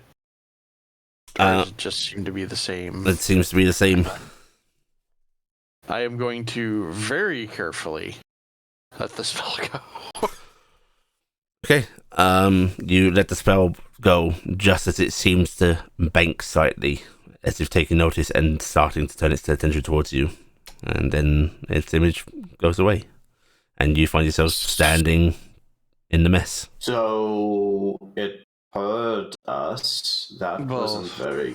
We Cool. knew that happened. That happened with Gifton last time. Yeah, Oh. They tried to kill me last time, remember? That's why I lit up really Oh bright. yeah, that's Yes. right. Yeah, I'm gonna put the. tried to be friendly. But to back answer in the your bag of holding. question, Telde, there seemed to be like a wake that may had other things beyond it, a different It was a different forms. image. Things were disconnected from the landscape of space to what was being left behind. Its wake was To truly different. put this into a form that the players can understand, because the characters will not. Your characters have no concept of galaxies, nebula, or anything like that. Mhm. They have never been observed. They do not appear in your night sky, even with the low lighting. That is what you were witnessing through it. We saw galaxies and nebulas, yeah. Colors. There were clouds and colors different. in black. I didn't see different that. I was kind of just struck with how pretty stars. the dragon was. What did you Towdy see? Telltale? is Towdy's getting up from the desk and she's walking out of the room very stiffly. Elsie, are you okay? Does this first dragon upset you? Don't like it. She's just leaving. So what did you make of it, Echo? Echo's not here. Oh, She did not come up. She did not enter the room with Corvus. oh okay. Yeah, Probably- well, she may have probably been good. called. We never heard or Mhm. saw her. Yeah. Might be a good thing. My entire thought process on Taldi leaving is just her thought process. Nope. Revenge of the Wyboner Nope. with a vengeance. What did you see, Talday? Similar to what you described, but like it was in. It is hard to explain. If the explanation might make no sense, it's supposed to not make any sense. So I'm happy with that. Yeah. We can. Pearls and colors and things. Oh my. We have a entity that can maybe shed some light on that matter. Maybe. Yes. Possibly. It may have been helpful were she here at that time. Yeah, She's currently asking the engineer what a mess is and where to go. What a mess is wherever I you told make her it. she was free to kind of do whatever, and she kind of When it just did left. whatever. Well, When it Oh, did whatever, were you- yeah. Or not. Were you I- not doing things together in her room? I'm going to make a request of you, if I may. What, me? Yes. That would be why I said your name. I didn't hear my name. I said Corvus. I would make a request of you, if I may. Mm. Well, if you're not wanting to, okay. What is it? I was going to say, your friend, was clearly out of her cell in some way when we were in the vault, the armory. Yes.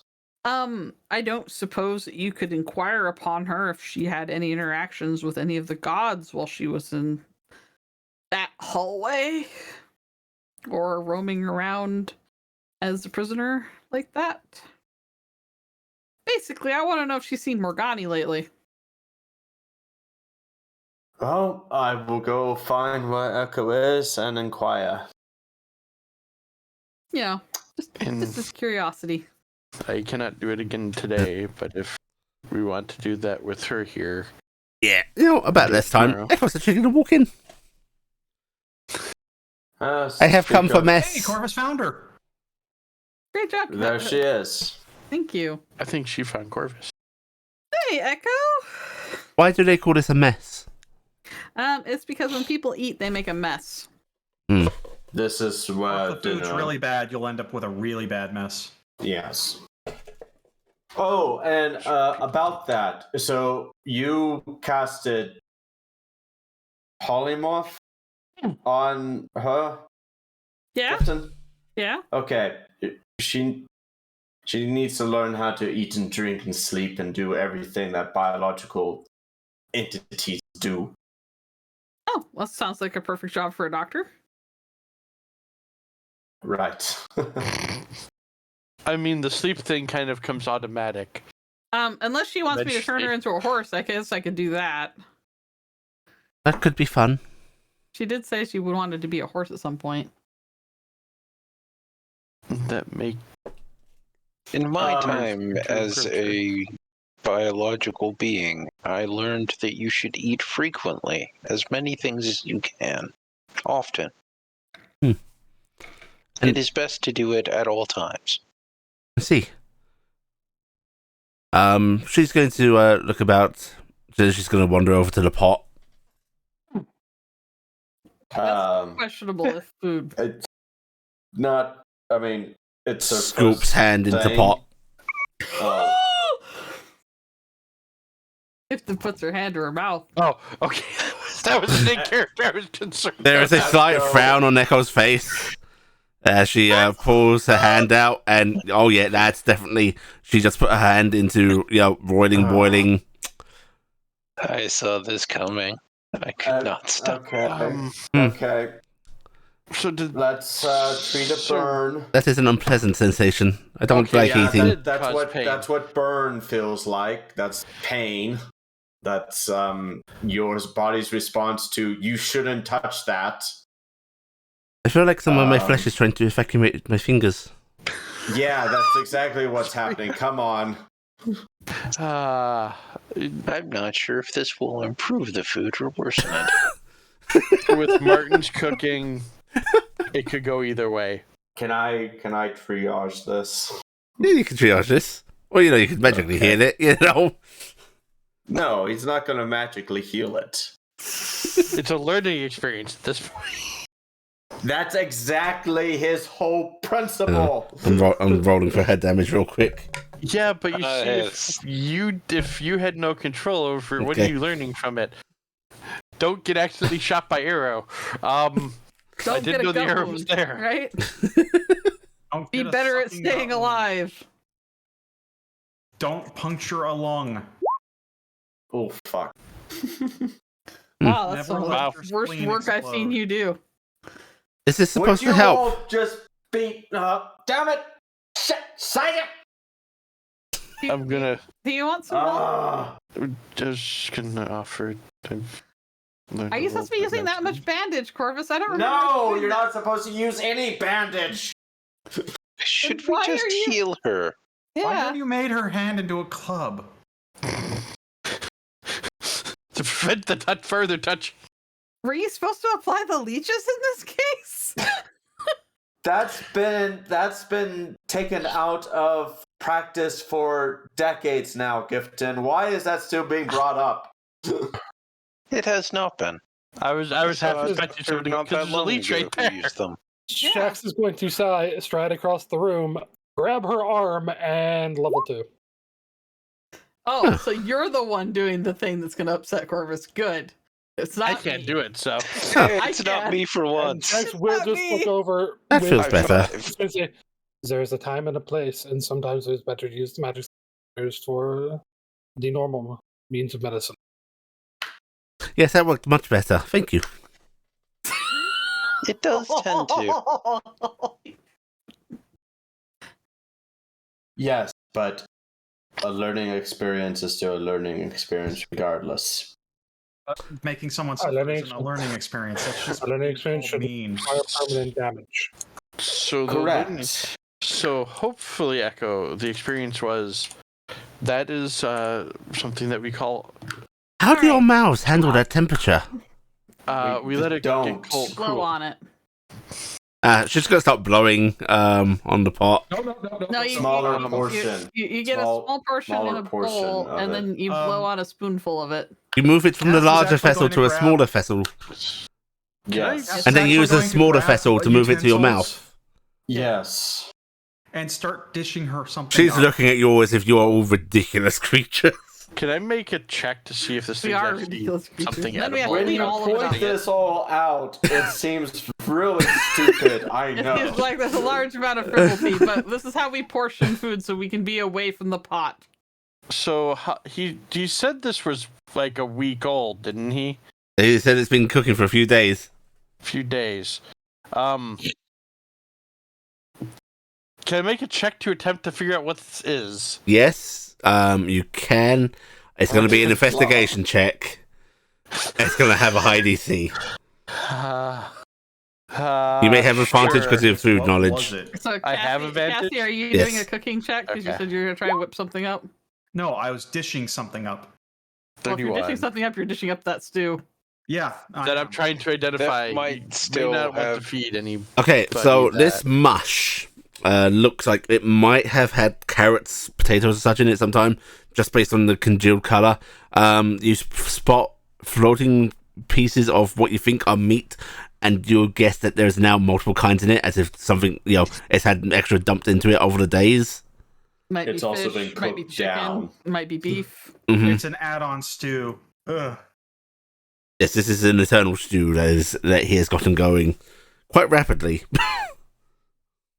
I If don't you know. scrape around the inside, You are can also- get something from the beginning of time. You are also doubting that his statement of it's only been going a few days is true. Longer or Longer. shorter? Are there any portholes? No. Mm-mm. I can't mage hand this, and I'm afraid to touch it. Tape Carrick, around would the you inside mind making something? Yes. All right, Let me, and why don't you come over here and just sit down with us, Echo, while he makes some actual proper food and not whatever that strange concoction was, okay? Is I this think it might have not gained proper food? sentience. this is an attempt at something. Because it's too hot. No, it's because the person that was making it has no sense of taste. So I can't guarantee what you'd be putting into your mouth would be safe. It just being hot is just being hot. But I'm I'm just actually going for something fast. me and so, Dingus had a very bad tummy upset. Want to make a cheese from toasty? That person's basically, size. I'm making cheese toasties for everybody. Okay. Very fancy cheese toasties, made by the check. Why is it so small, Gift Carrick? Why is the toast 110%? Why is it so small? No, I'm pretty sure he just makes Spicy small cheese. portions. I don't think Carrick ever makes small portions. Okay, No, I was just so- being stupid about fancy food. I get it. Cheese, cheese toasty. Echo will pick it up. She's sort of looking at whoever's sitting with her, as she like slowly raises it to her mouth, as if like, "Am I doing it right?" Yes, go. And then she just Sure. pushes the corner into her mouth. And then bite down and chew. Move your jaw up and down. Okay, so you've seen the Cookie Monster eat, right? With your mouth closed. Oh, so you mean how half the pseudo dragons eat? Okay, after a few comes escape, she closes her mouth, and it is still very awkward Yeah. chewing. Half of them are picky, so And usually not so much in the mouth because you eventually have Oh. to swallow that. And This is not entertaining. I'm uh, going to go into a different area. Dingus is an exception. Dingus seems to be able to swallow things whole. I swear. Yes, you can spend a little bit of time trying to teach Echo how to eat properly. She thinks it's woefully inefficient. How do we dispose of that without No. Martin knowing? Or do we and just dispose of it with so him knowing? after we've finished our meal, after some time, the meal has to leave. Oh, Okay. I thought you were talking out of He's gonna character. try and teach her how to poop. This is gonna be interesting. She looks a little confused for a moment, and then you see her sort of reaching her hand towards her mouth. No, Uh-uh. no. Give it some time. You will feel something. Right, you can try to explain the sensibilities of going to the toilet to her. We just lost people. Uh-oh. Who did we lose? Captain into the Yeah, so Toby had mentioned that he was having power flickers and his modem reset, so I wouldn't be surprised if Oh, that was causing Gifton's issues. back. Yeah. back. Gifton's back. Our internet our power went out for a minute. Maybe it was the Yeah. whole town. It was the whole town. Everything died. Okay, so you successfully teach her how to eat and then explain the processes of pooping. Oh my. Mm-hmm.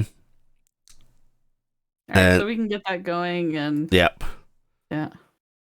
But then she'll just go, "So why did you ask me here to learn how to eat? I appreciate No, that." well, yes, there's other things. You have we told her everything with everything? I don't think you could tell me everything because I don't think you know everything. That is very correct. That is very true. But can we just be direct to the question at hand, and then we can catch her up on things Yes. after, because that's something I think is going to take you a lot of time to talk to her about, probably in the evening. Yeah. So we looked upon a entity, the first dragon. The first dragon is coming to this place, this reality. and it's flying through space, but it's leaving behind a wake, and we can see through the wake into things that don't look the same. There's supposed to be blackness and dots of light, and behind the dragon there's colors and clouds and different shapes that don't mesh. She's looking at you very confused. Here, let's do this. I had a different question. Echo, you Yes? were wandering around in an automaton, I believe, for a while inside Yes. the facility. Yes. At any point while you were running around like that, did you in fact encounter Morgani? Morgani. I did not encounter her, no. While you were running around, did you try to call out to your brother? Oh, yes. When was the last time you'd say that you did that, other than, what you did with Corvus? I tried it frequently. A few years ago, but my loudest attempt, because I have tried different ways. Sometimes you want to gently wake someone up, and sometimes you just really want them to get up. My biggest attempt of most recent, I think, a little over 20 of your years. Oh, well, that's handy to know. Thank you. No. Oh, Okay. We just found out from Echo that her loudest call to the Dreamer was 20 years ago. oh. The Noran fall. Oh, it specifically says a little over. Yeah. A little over 20 years ago. And did you hear anything back? Do you feel like you reached anybody or anything? I did not hear anything, and I did not reach him, but I think others might have heard. Yeah. You're all part of it, so it makes sense. Okay. You see, there are these people that are going crazy about the world not being real, and they're causing self-harm and harm to others. She scratches her head and goes, "That's not crazy. That's true." Yeah, but you see, for those of us that don't know what you're saying, that sounds crazy, right? I suppose. Also, they're hurting other people because they think they're trying to free them from this reality. Well, I suppose that makes sense as well. If we don't exist, though, and you kill us, then well, you do sort of exist here.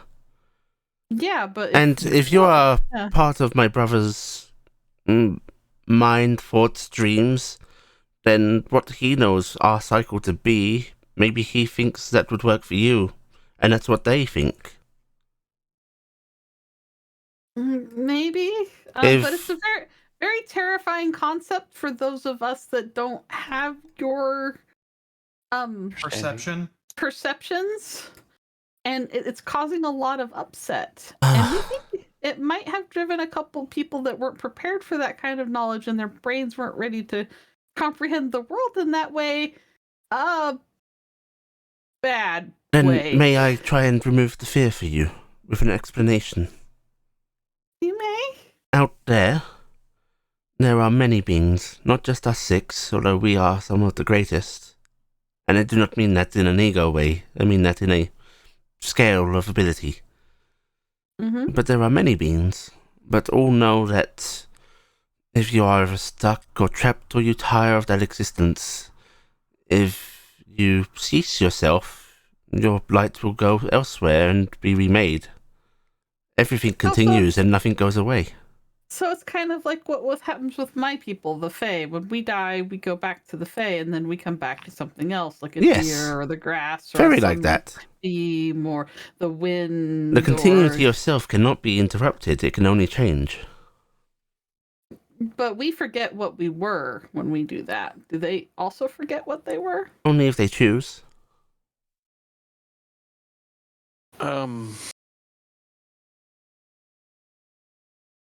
Wonder if... Do the first exist out there, then? Is that what we were watching? Well, I mean, the first were made from stars that Morgani's plucked from the sky in her blood, right? So, Well, and did she actually get actual bits of star, like from outside? I mean, if they're the constellations we see, maybe? Oh, your stars here. Yes. They are like bridges. Hmm. They are flickers of brother's memory and awareness to the outside. Gifton, do you think it would be a bad idea to duplicate the effect I saw?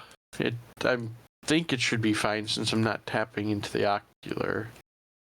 What effect? Remember Corvus and I said we saw some. Oh, you want to make the image of it? Go ahead. Yes. Yeah. that's fine. I'm gonna cast my kind of innate major image and duplicate the wake effect. Okay, right. Yes, you can do that. And I'm gonna kind of turn towards Echo and go. Does this something that would be something like out there? Oh, yes. Those are galaxies and nebula and random space debris. What's a galaxy? A galaxy is a vast cloud of matter. Rocks, planets, suns. Why are they pretty? And they all have different wavelengths of colour that they give off. Oh, Um, what's a nebula? A gaseous formation floating out there in the void. Gas. do you?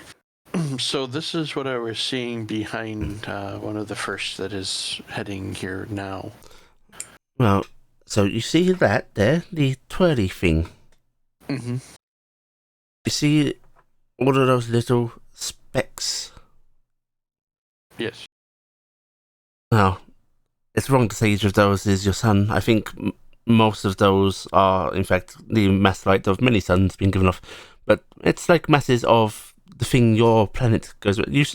Maybe your planet doesn't go around that. I don't know your cosmology. You know that orb in the sky that brings the day? Yes, this. Yeah. I'm guessing Each one of those... Yes, you do. Oberon hangs it every day. Well, it goes up on a ladder. Is puts that up how there. it works? Well... Yeah. At Works least for in the Feywild. Fae. It is that each of these little places is filled with millions of those, which all have many planets around them. Well, most of them. Some don't. This is hurting my head. And some of those Um, support life, like this planet. Do you have any idea of how I'm causing there is the definite divide where it's the regular and the wake in Yes. the image. How any idea how it would be able to make this change? Well, not it exactly. I've seen similar things happen before. But if I was to guess, I think it is the fact that it is part of the real and this place. It is bridging the two. So what we saw was part of where we are, and the wake was showing the real. Mm-hmm. Okay. That means the first dragons go outside. Or at least exist somewhat between outside and here sometimes. Oh. If that is where they were That imprisoned. rock the dreamer gave us is something special. Like if it's from the outside. I don't know. I mean, It's a Echo big shiny rock that makes everything like whoosh. It's crazy. I think I would have to see it. It's got colors I've never seen before. Like colors I don't even know what words would be for them. They're crazy. Iridescence. That's the word. Then it's perhaps from outside or his idea of outside. And out of character, it was described to us as we couldn't. Yes, it's even literally. fathom the colors. Oh, Yeah. okay. It's not- Sorry. It's not that Gifton doesn't know what iridescent is because she's a little Miss Taylor girl. Yeah. I thought you I'm just guessing that wasn't aware of the word. No, she's just referencing the fact that there were literally colors that we couldn't comprehend. Right. I'm Yeah. guessing that would mean that things from other things. Corvus from couldn't real see it could because it be was all brought- black and white. That's also true. Well, you already know that things from outside can come here. What with his eyes? I saw him in the eye one time. He has a big, pretty orange eye. What did you call it? The beast? A beast. Has the Azoth thing? Azoth. Yes. That Yes. comes from outside. Let me, I guess, say it a different way. If we went outside, Things would that we just can't- stop being? Make a decision on. I don't coming know. here. So inanimate objects, non-living things, can be brought by others. Perhaps. I do not know what was done.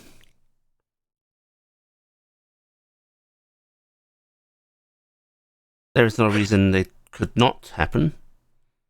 Many beings traverse the realms. Just trying to figure out what's going on. And yes, So, gifting do the Azoth come out of like the dreamer's eyes like tears? No. No, Does he they, weep and then they come outside?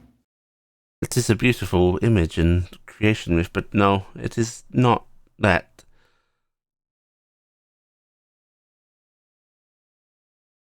They were the spawn of something else that we came across. They are So travelers, wanderers. They carry information. They like stories. are there things out there older than you? She looks confused for a moment. Remember, she's not Yeah. herself. She's a The- She representation is. And of the the true dreamer. me is. Just always is. That's right. Well, that's all the questions I had. Anybody else have anything for prepping for Hexenreich? Corvus, are you gonna catch Echo up on Yes. what we're doing? I mean, maybe after that she might have ideas. Also And on Echo, what's happening. of course, feel free to have run of the ship. And if you have any questions for any of us, we're here. The man You're near the machine did not like my questions. No, he wouldn't probably.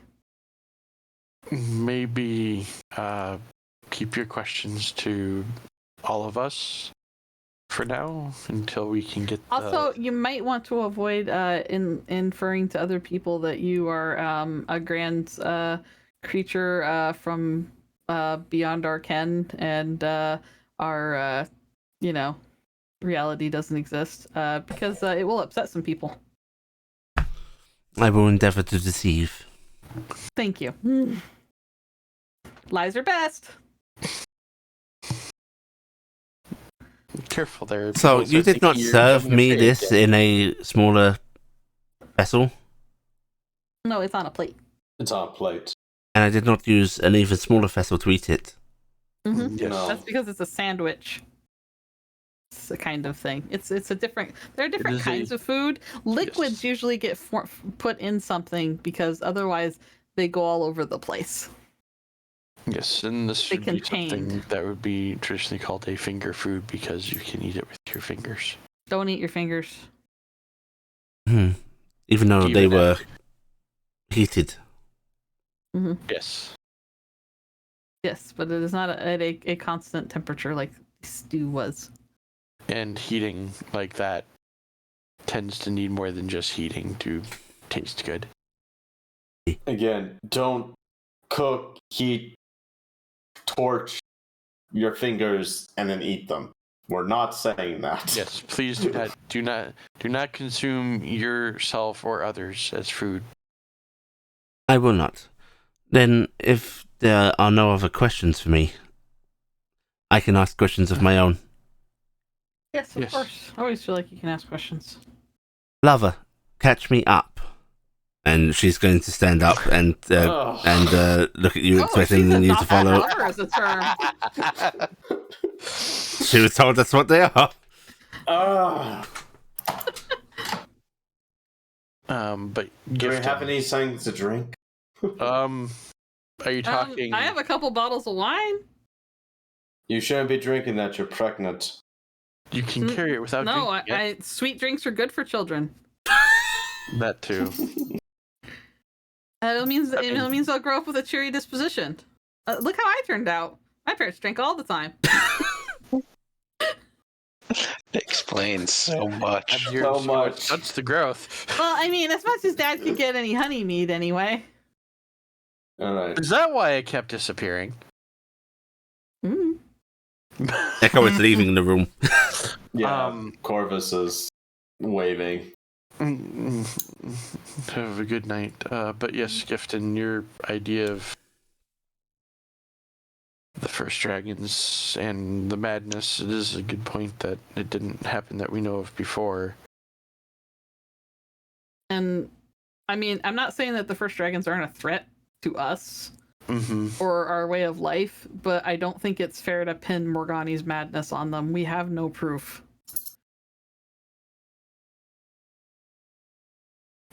Yeah. But, Although, what did... Isn't Morgani like part of what the dreamer kind of is as well? Like she's she's the closest a creation because of the yeah. look. Well, they're all of the gods were created by the dreamer, in a subconscious way that they assume that he didn't intend. But Morgani's the one that is the most of the visage of the dreamer. Yeah. Okay. In her natural state. I mean, we do on the opposite side of She's them basically like the dreamer's OC. Yeah. Of them not causing it, though. Which again goes into the point of maybe we don't kill the dreamer's OC. I don't know, but at the same time, we could kill the dreamer's OC and wake him up. Don't worry, he's also- got a fursuit. So Don't you know. strike Morgani down, then Morgani reveals a second form, half demon, half angel. What you don't know about Morgani is her middle name is Mary Sue. Wow. Don't worry, at that point, I'll XXX just contact my very 69 good friend. 69 XXX 4. We don't know what changed, at least with Spiri and being bound to that orb. That may have changed some stuff. Unfortunately, we do need to get a hold of Spiri again. Yeah, with that, I have his true name. That's great. I don't know if I want to use that just as, a little safety net, because, just in case we have to. Having Better the to have backup some is never a bad tricks. idea. But I don't know any other way that we would contact them. Well, Spiri said that we could contact Spiri through any of the people aligned with Spiri. Gifton's eyes settle on Carrick and Jackson. I don't know if that part works. Also, No, did you let him into your heart? after the last couple times, I don't know if I should let anything into my heart other than Talia. Mm. You mean- can always let Faye into your heart. We're safe.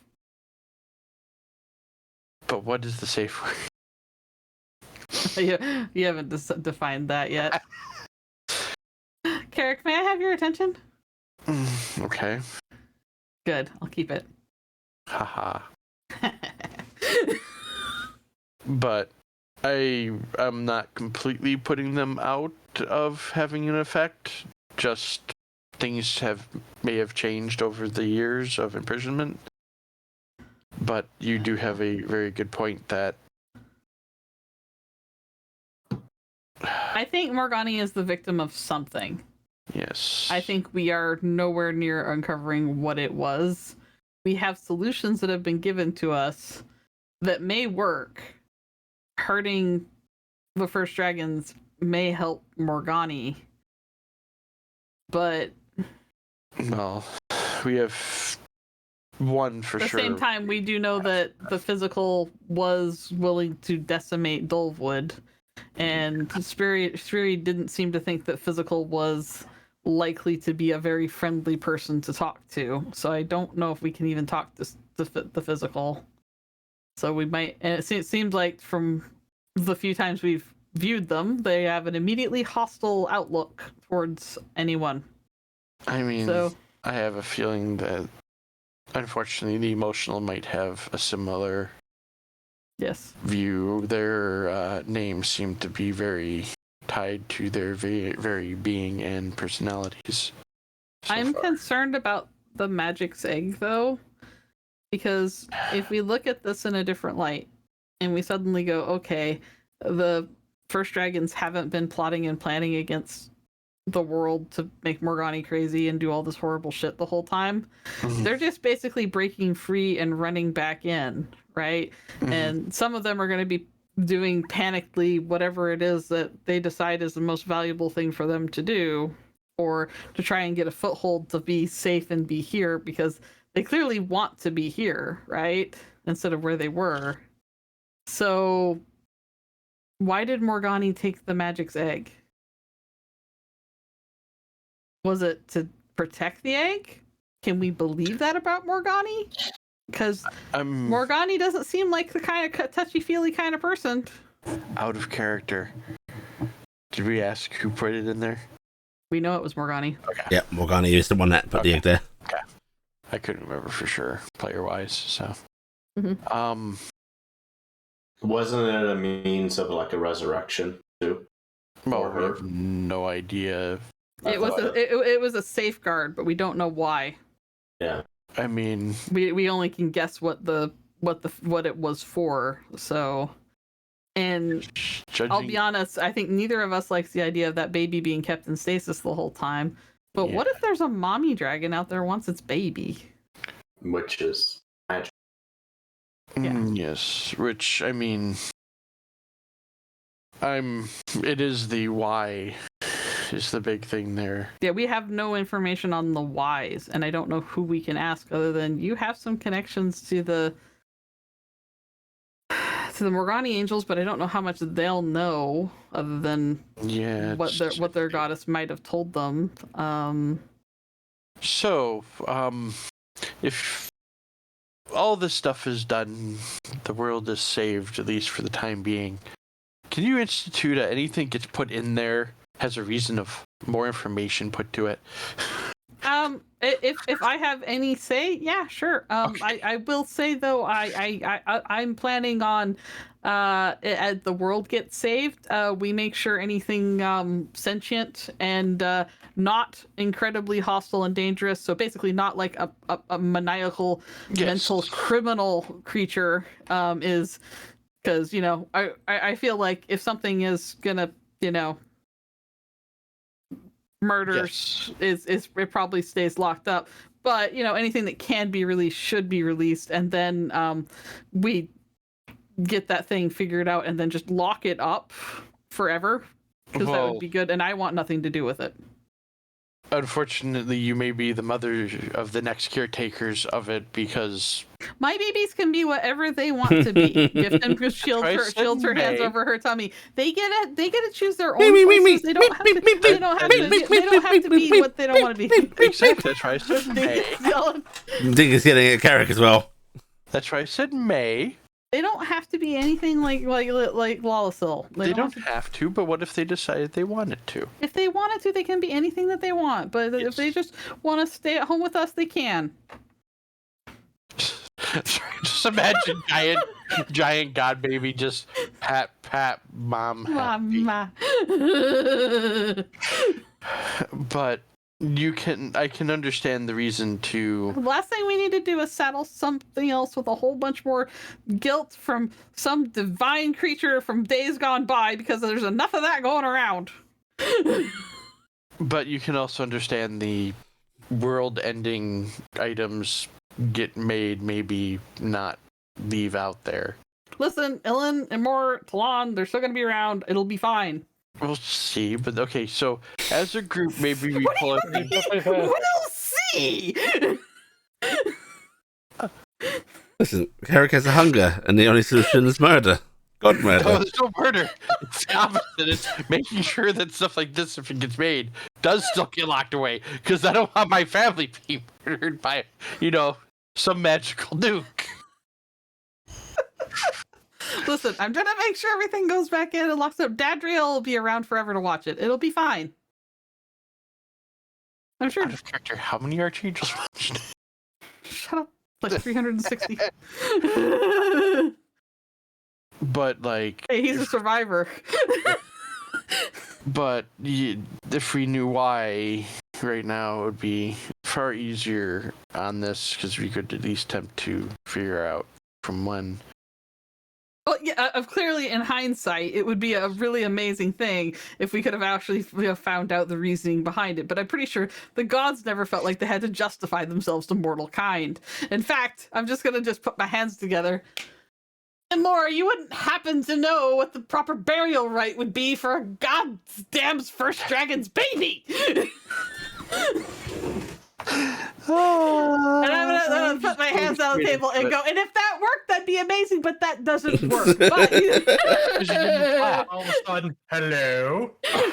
It's because you didn't clap. We know this. At least I know that's because I was doing it for a joke, because I'm really worried they'd actually show up, and then I would feel really like I'd put them out because I shouldn't be yanking gods around by their neck colors, okay? But maybe pray to Spirit. I do wonder if maybe the egg was put aside because we do know at least the stories say that. Actually, what the hell's Spiri's name? Incredibly long, and I'm not making a real one. You gave me a real one. You gave it. Yeah. We're gonna say. All right, Carrick, teach me to say this. I don't know. God, where is it? I'm pulling it up. I don't actually need you to have it said. Do you? I'm just going to cast Wish to cast No, fucking sending. I want someone to say it. I need someone to say it. I'm flipping through, finding it. Oh, so am I. I'm just going. I don't know if we want to pull that card out already. What? I was gonna get a hold of Spiri. Yes, and he will then know that we have it. I have a question. I would actually have a question for how sending works. Do I need to know their true name? Because I don't think I need to. You just didn't know them. Oh, I just need to know them. Okay, well, never mind then. I'm just gonna cast sending to Spiri. And I don't know how this fucking works. I don't know how this is fucking gonna work. What's your 25 words? Bar Bastracht, Melid, Hoshnin, Pedish, West. Stop talking in tongues. That's Jackson, Swear, Thray. Pointing out, I'm casting Wish. Oh. Casting Wish, because I have to do this to do sending. What's your 25 words? Hey, Spiri. Any idea why Morgani took Magic's egg? What me do with it? 1, 2, 3, 4, 5, 6, 7, 8, 9, 10, 11. Also, how are you? 12, 13. I might have physicals. Well, body too. 13, 15, 16, 17, 18, 19, 20. It's 25? Yep, 25. Yeah, it's 25. Suggestions. There we go. Right. Anyone in the party that accepts experience to their hearts, there's an odd moment where you suddenly die. don't quite hear it, but it's as if like the feeling of those words is just entered you Seeps into you. as Spirit in their spread out self receives the message. And then Carrick and Shaxton. Very weird feeling. I'm giving a look over at Gifton. Eric and Shaxton. Yes. Another concept enters you. Not a word, not an actual physical question itself, but a concept. One that's kind of familiar to Carrick especially. Permission?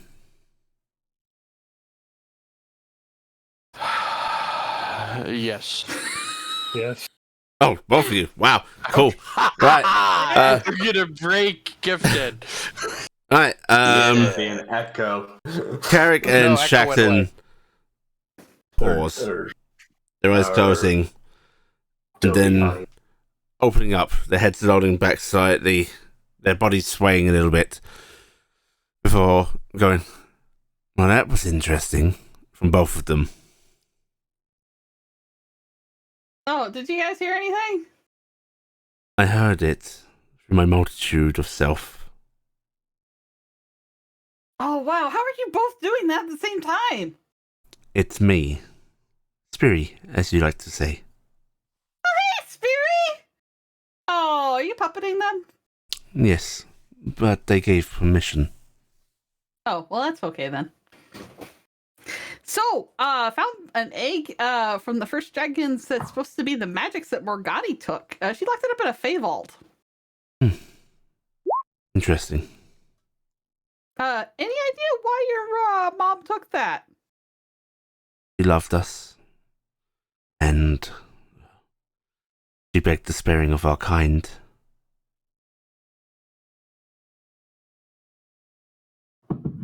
What? Was something bad happening to your eggs? Yes. The gods demanded our imprisonment. And while they said that our children would be spared, their followers crusaded nonetheless.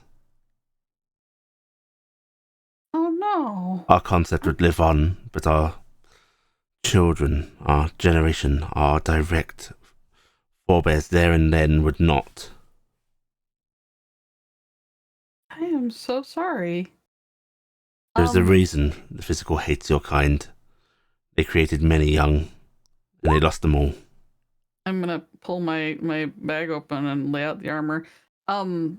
We found this from somebody who claims their mother was a direct descendant of the first dragon.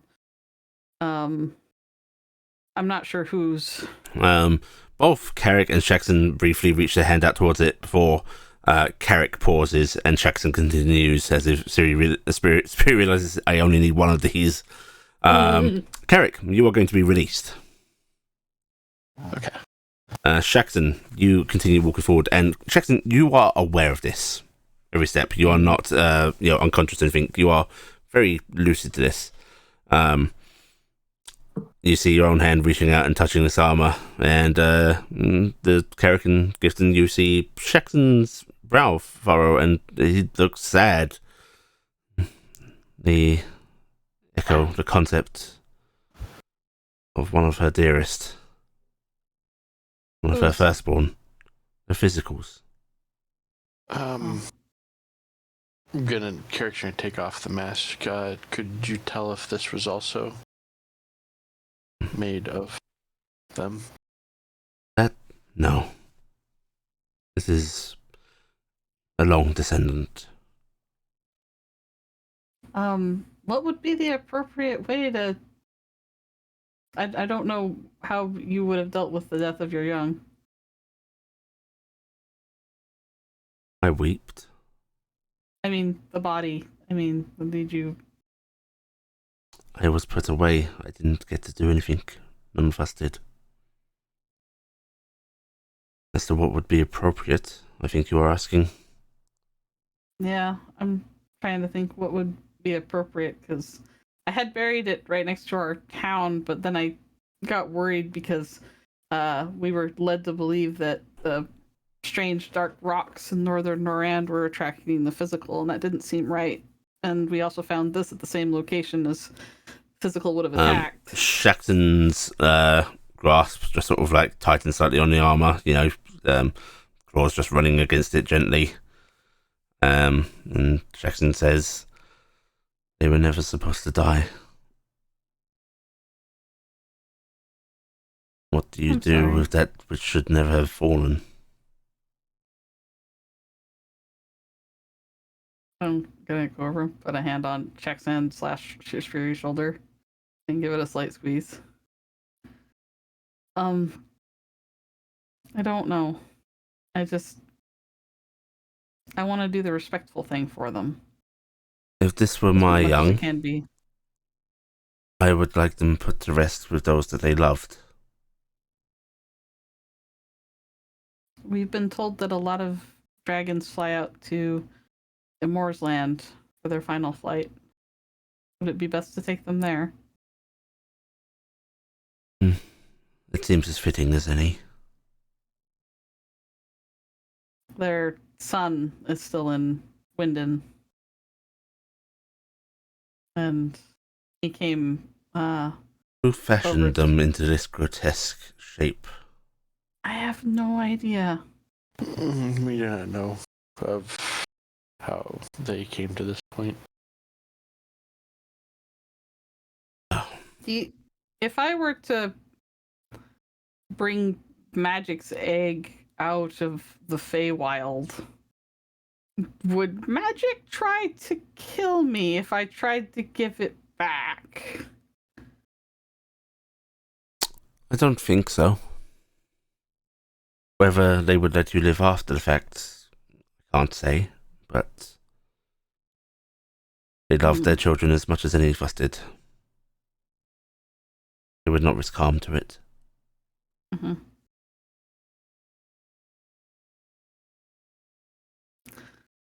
It All is right. nice to know that Mother kept something of us, at the least. Give him another shoulder squeeze. We're looking into why your mom went crazy some more, so we're working on that. Like I said, I can feel the madness in the faith. Yeah. Or it must be us. Did you feel the madness before you broke free?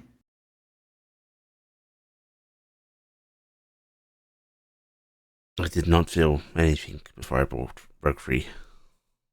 Did Now- you feel it before you were in prison? No. Do you know who let you out? No. I do not. I assumed it was Mother in her mercy. We only know that they were wearing a mask. So we thought it was Miris. But we don't know.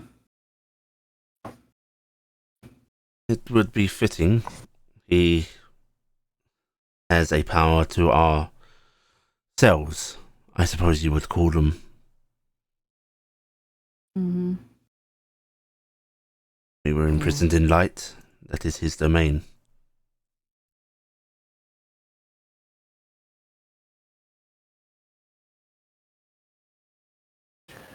We will be in Hexenreich in the next few days. And we are moving to the country of Vermeer. They supposedly have cured a dragon of the madness there. Then I wish you the best of luck and the best of speed.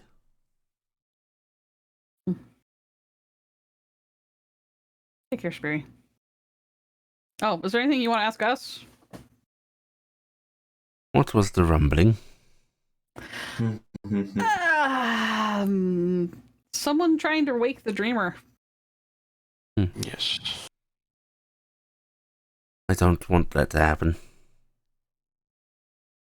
You don't. No, Why not? because I would lose all of you.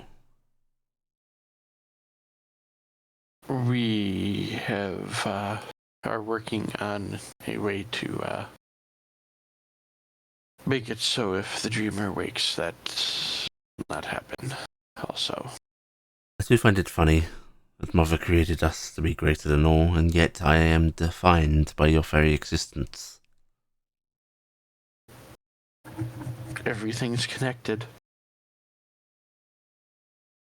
It is wise. The gods think that they rule over us here, but they cannot live without us. We'll look into things more. Yes. Thank you for letting me know about this. I'll try and find some way to put them to rest.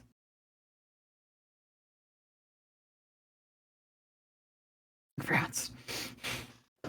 He was called Morineth, by the way. Moraneth? Okay.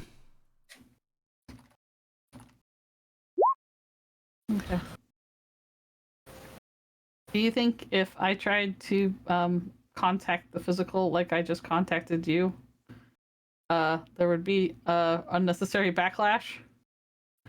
I think their age knows no bounds quite justly. it's probably not a good idea to try to give this to the physical, I'm guessing. I don't think that you would be spared, Didn't think so. but you can always try. Well, maybe one of their descendants will character in a little bit, be able to at least talk a little bit before. Perhaps I would put on a different visage than that pretty face. Yes, I figured going there and the dragon, me. It fits so much. This form fits far better in here, though. Then, if that is all you needed from me, That is all we needed. I am very sorry to have bothered you. I know you're busy. this was worth it. And Jackson reaches out again and just gently lays the hand against the armor. She says, "Rest well, Echo of my niece." If I cannot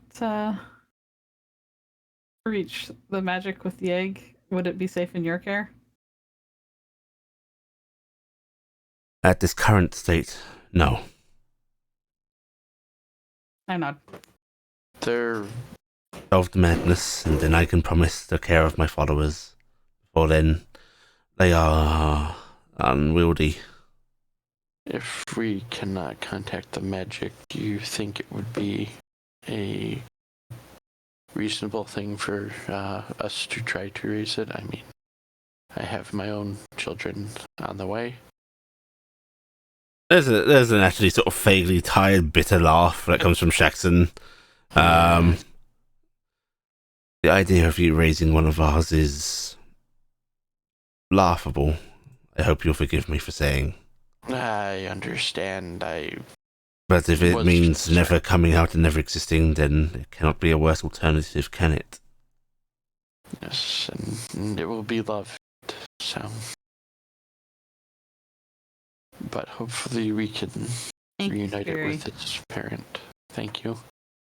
And they just bow their head slightly, and eyes closed. That is when Shaxton, you will regain control of your form. Oh, that's the thing. Their version of Fat Sending's way better than mine. That wasn't a version of sending. Jax will kind of clutch his wrist. That was certainly experience. Yes. That is my third time. Well, third distinct person. I feel good about that. Cool. I'm gonna go to my room. I'm gonna go to my room and I'm gonna sing to my kids. And I might drink some alcohol. It has been a day of interesting. Understandable, I feel. Okay. Yeah. Alright. So What time actually is it, by the way, roughly? Like dinner time, bedtime? irrelevant, because we're now going to do some monologuing to get us through the day. So yes, you disperse, and you can have dinner during the evening and so on. And we make the outfits for. You make the outfits. Corvus, you catch her up, and when others come by and see her, you can also chime in. I must ask, anything in particular is being left out, or are you being forthright with her on the situation? I'm being forthright. Okay. Right. Shaxton, you, Scarlet, and Idris will go over the flight plans quite a few times, just to make sure things are, not going to get fucked up. But otherwise, unless there's things people pressingly need to do that actually requires roleplay through. No, but I am going to state that Cass is reading her books. If Okay. she's not Yeah. actively doing something. If there are days I would like to read my book, but there is also I would like to do something that does not need to be played through. Mhm. I am going to summon Faye before we get too far into things, and send a message back with a whatever I summon to Tanya, that if any point she desires my presence for any reason, I am at her service, and to send our brother Dadriel to fetch me. And then I'm sending that Fae off with the rest of the wine bottle. You actually summon a really small treant, like it's a sapling. Oh, it's so cute. I want to keep it. It's very enthusiastic, but it's still in that slow treant way. It's an excitable child, but a slow, excitable child. It's like a really, really excited group, but slow. Yeah. Those that cannot speak Hexenreich, Towdy will happily. You can get your reading in as well, because break up your day a bit. Towdy will happily teach you some common phrases. Okay. And it will basically be the hello, I am, who are, where I am, help, here to help, don't shoot. She teaches you that one. Basically, she teaches you how to yell friendly a lot. Friendly hand wave in the air. Friendly hand wave in the air. You get the feeling that a lot of this is basically what would soldiers need to know going into a foreign country. Is the phrase that she is teaching you.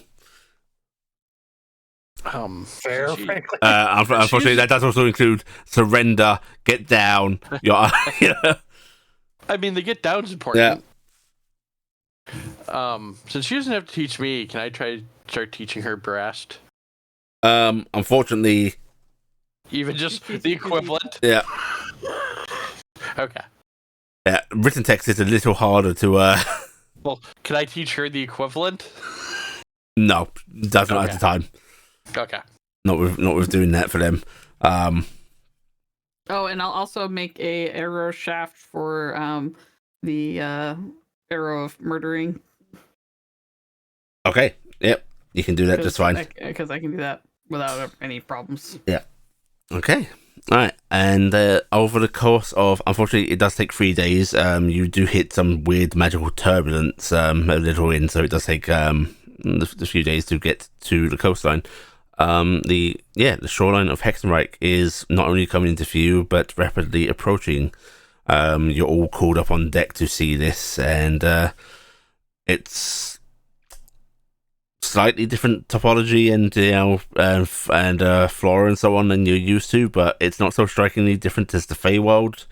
It's remarkably mundane to come upon this land, but nice view from the air. Less exciting than going to Zaha. Yeah. Did you really think it was that different?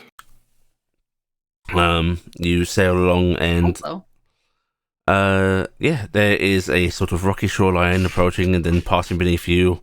Some fields is the wrong word. Open ground is more correct. Small trees, shrubbery that spread out before it sort of starts to approach a large, traditional large European forest.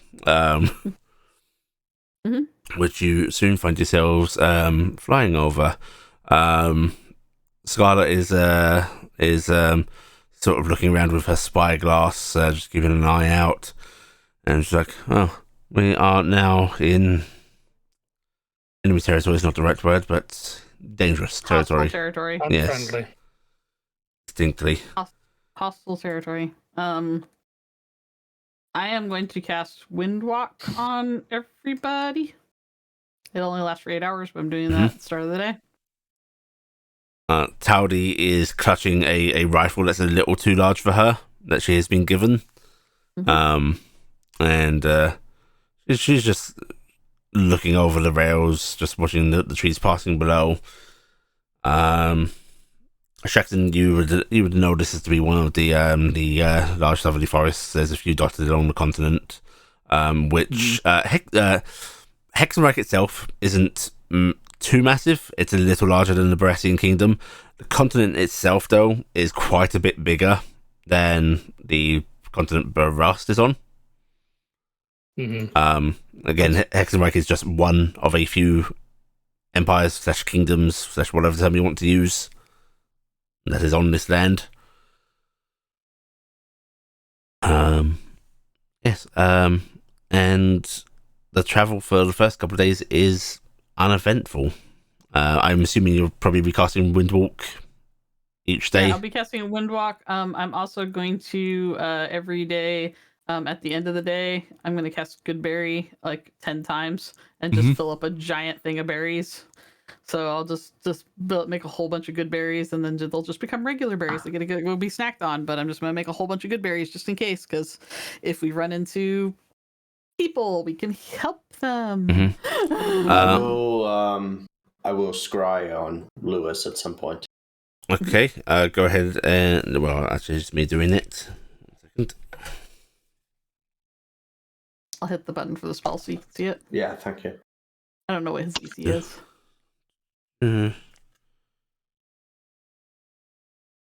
What's your DC, Marcus? 24. Okay, this is higher than mine. Oh, Lewis rolled a 4. Okay. And Lewis is not currently under any wards. Okay. You scry on Lewis and for once succeed. What comes into sharp visage is the sight of your brother seems to be in a stone room. Looks like they are going over some racks of weapons.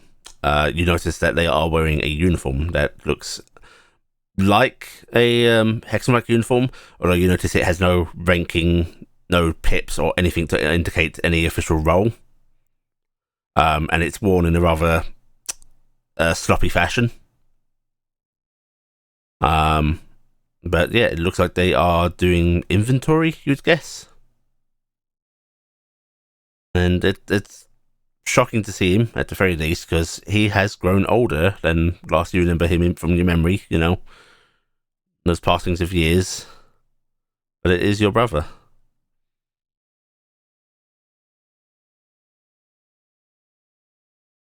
I can only see him. I don't see. There's no one else in the room. Like I said, So he appears to be in a stone room that has racks of weapons and some crates. It's decently lit.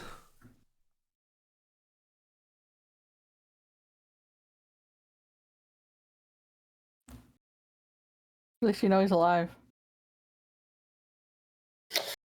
Corvus is going to find Gifton or anyone section.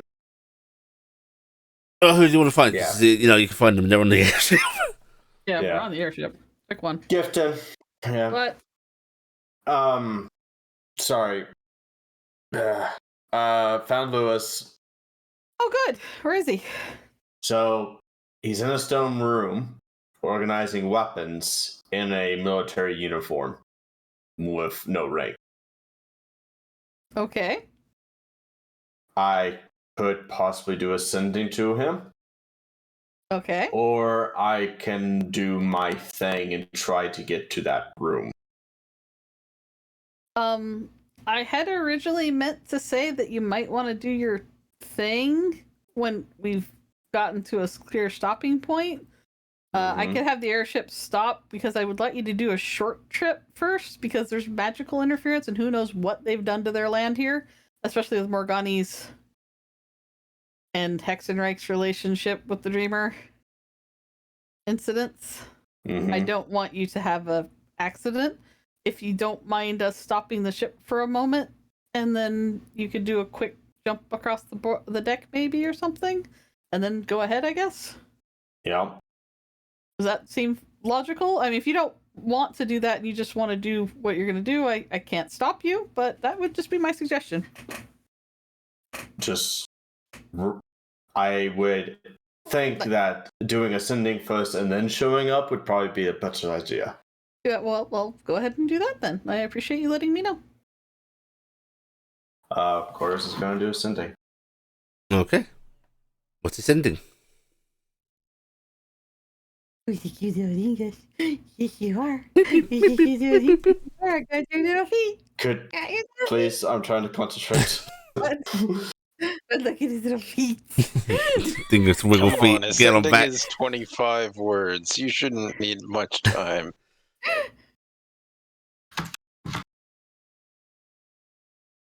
I panicked and I just sung the opening phrase of "You're an All-Star." Hey now, you're an all-star. Corvus just said 7 words. I can see you. I'm coming.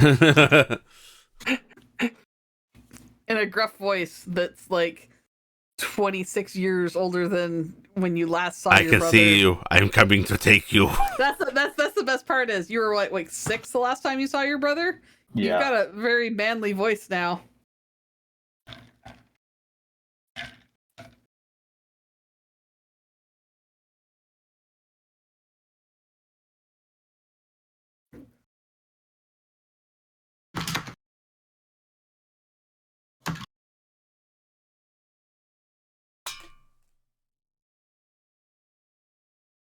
I'm gonna go up on deck and have Scarlet put us into a holding position. What? Really? 1, 2, 3, 4. Mr. Adderlass is up to something, and if we move too much, he might have a problem. It's 25. As you wish.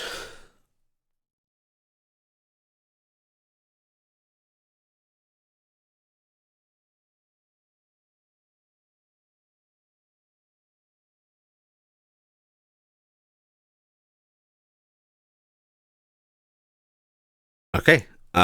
You receive that. You send that rather, and you are going to receive Ah! Get out of my hair! Corvus or not. You shouldn't come here. It is not safe, and I doubt you can get in, let alone leave. Stay away. Well, that's just begging us to come. Oh Yeah. wow! Well, there's a thing.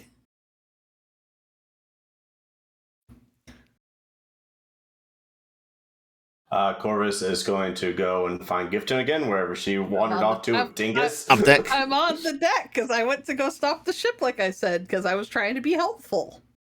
And, well, he seems not to be too thrilled about his position now, but he did warn that we shouldn't come, and that it probably we couldn't come, and we shouldn't come because it's too safe. So I'm Jester, of the make your test run because I need to know that you can safely travel through the empty before you make this leap. Okay. all right. For my peace of mind, you're my friend, and I don't want you to get hurt. I'll go to the bow and go on to the Yeah, I'm gonna clear people Here. away from the bow just in case Yeah. something weird happens. I'm gonna call everybody up on deck just in case something weird happens. So I will get everybody who isn't normal crew up on deck. All the normal crew, we get them away from the area while we do this real quick. As you get people away from the area, you can hear Idris complain to Scarlet. You know, my role as pilot doesn't matter if you're always taking the helm. Yeah, you get space cleared for Corvus and get all hands on deck. Yep. and Corvus is going to do his jaunt. Okay. Yeah, just do a quick 5-foot jaunt would be great. Yeah. Right, so from front of deck to slightly further along the front of deck. Yeah, behind the main mast. Just to prove that it can be done. Okay. That's all it is. Okay. Corvus, you slice, you step through, you walk, you slice, and everyone else you see Corvus step into the portal and step out of the portal instantaneously. We're All right, good. Good. All right. Do you want to take anybody with you?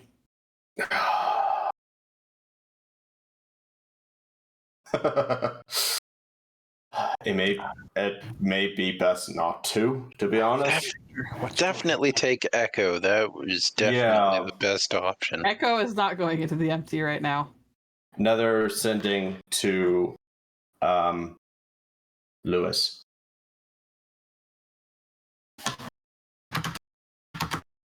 Don't care, still coming. All right. Well, Corvus is going to go rescue Lewis. Who would like to volunteer to go on the mission for him? Scarlet, all speed ahead. Right, sure. Warm up the engines again, she shouts into the port. And Sorry, we're testing a very highly experimental teleportation thing, and I wanted to know if Corvus would explode, and I didn't want him to go through half the ship. okay, all right, the ship starts moving again. Scarlet is mumbling about, these things should be kept at a consistent speed, revving up and revving down to bad for the ship. Ah, Jesus Christ. Corvus, I mean, there's no reply. could go if Are you going with him, Carrick? he wants me to. Right. Corvus, you want Carrick to back you up? There's no reply. Okay, but what's your reply to us?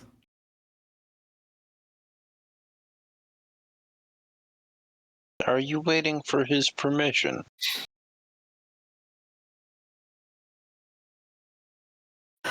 Telde, do you want to go with? It would probably be for the best. All right, Telde. If he's not in that room, this is a quick get in out and see where this place is. Yes. Be quick. Be careful. All right. So the three of you go. Cassie, do you want to go with them, or you want to stay here with me? Jax, do you want to go with? You know Hex and Rec facilities better than us. I don't. I think actually I was going to suggest that she's Telde Corvus, and I might be a better combination, anyways. I Yeah, can stay behind. That's fine. Because Corvus is the way in and out, and if they have anything stopping magic, Telde and I have the least reliance on it for combat. Hi. Scarlet's actually just gonna clear her throat a little bit. Yeah. If you're taking more than one person, it's no longer a stealth mission. If it's not a stealth mission, move as a unit. It is a point. My baby doesn't like to go through the bad place. I don't like going through the bad place. Yeah, I don't like going through the bad place. All right, fine. Corvus, open it up. We're all going. Scarlet, you have the con. Shocked. I know. It's totally like I'm gifting you this ship when this is all over. Obviously, I could Or sit I it can and just retire. go in myself. Like I said, quick in and out. As a team, we're here for you. All right. Everyone ready? Cass is grabbing her stuff, getting ready to throw down with someone. Ready? And leaving all the hyper magical items behind. You mean the anti-magical item? The anti-magical items, yes. Yeah, that thing's been reinforced since. Uh-huh. All right, let's go. Ready when you are. Okay. All right. Corvus, slicey. Slicey. Right. You all step on through and make your way through the empty. Corvus cutting open an exit in the location that you're pretty sure corresponds to what you saw in your vision. You all stepping through? Yep. Okay. Alright, as you all step on through into a stone room, you can hear alarms through the muffled door. A red light seeming to spin in here. And I need all of you to make me wisdom saving throws, please, as you enter the high security Hexen-like prison without being registered. Cool. I'm going to use one of my inspirations. Don't we have like a save with Gifton nearby? No, because you're all coming through one by one. Ah. I get my save bonus for You me, do. right? Yep. Yeah. And I'm going to be a mean Alright. DM and I'll say Gifton's coming through one of the last. I'm going to just double check to get advantage. Is it charm effect? It is no. Okay. The only thing I get advantage against, so I'm using this. I'm Okay. giving myself advantage. I'm just going to tell everybody ahead of time it's DC 25. So if anyone needs to re-roll or has something they can click on this failed save. I'm I was burning about to that. drop a card on it. I'm also flash geniusing myself to make it a 25. I am doing something, but I need to figure out which one it is. I actually can't There's fail. my card Nice. for my reroll. I don't am think I good can of locking fail. myself. I guess I could fail. I get it. I have to. I fail on a 1 and a 2. I'm going to I guess technically Corvus gets my +9 because he'd be the absolute last person because he has to be because of how the thing works. Yes, Corvus would get your +9. So I get a 20. Yep, You get mine's 20. not getting any better. Oh, do I have to roll for Dingus? Yeah. Fuck. Who's Also, if you're bringing what's his name through Corvus, you need to roll for headwind. All right. Howard that's can't a- make it regardless. All right. It's a 27 for Dingus. is He gets an 18 plus my 9 because he's riding me, so he'd get it. So. Where do I come through in it? I'm being a mean DM and saying everyone but Corvus is coming in before Gifton. No, I'm just more curious because I have an effect where I can force someone else to roll. Oh, To I will add a say D10. you Right will. before me. Yeah, go ahead and choose somebody.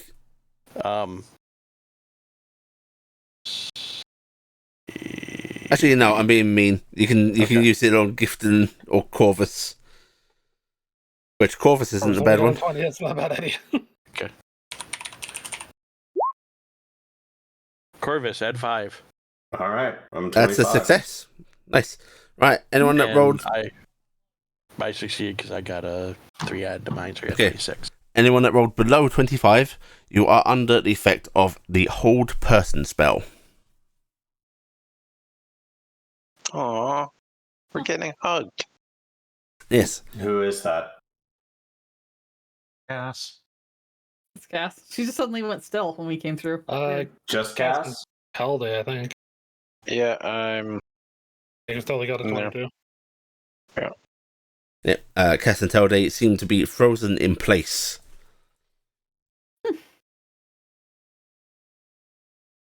But yeah, you can hear this. This it's a fairly muffled sounding alarm. Like the nearest klaxon isn't particularly near you.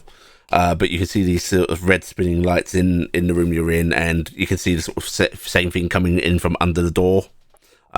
You are in what looks like to be an ad hoc armory, like this Shackton especially, and Telde, you know, general military protocol, even though it's a different nation. This room is like not nearly built to be an armory. Like that door is not the security you need. But there are weapons in here, and it looks like their holdings were just moved into here. In fact, you might even see scrapings on the floor. You know. Gifton has no idea what these sounds mean, and I That's was upset gonna by say, them. wouldn't Shax would at least have a vague recollection of like this is prison protocol, wouldn't he? Not really, because you don't know exactly what's happened. But you know that alarm is likely a warning that there has been a breach. I mean, that's happened in other military facilities. That's happened in general bases. Basically, the base is being put onto alert. And when you notice your frozen friends, that's clearly some form of defense. I can't say Shaxton has had enough knowledge of prison stuff to, know their protocols, but yeah, something's definitely happened.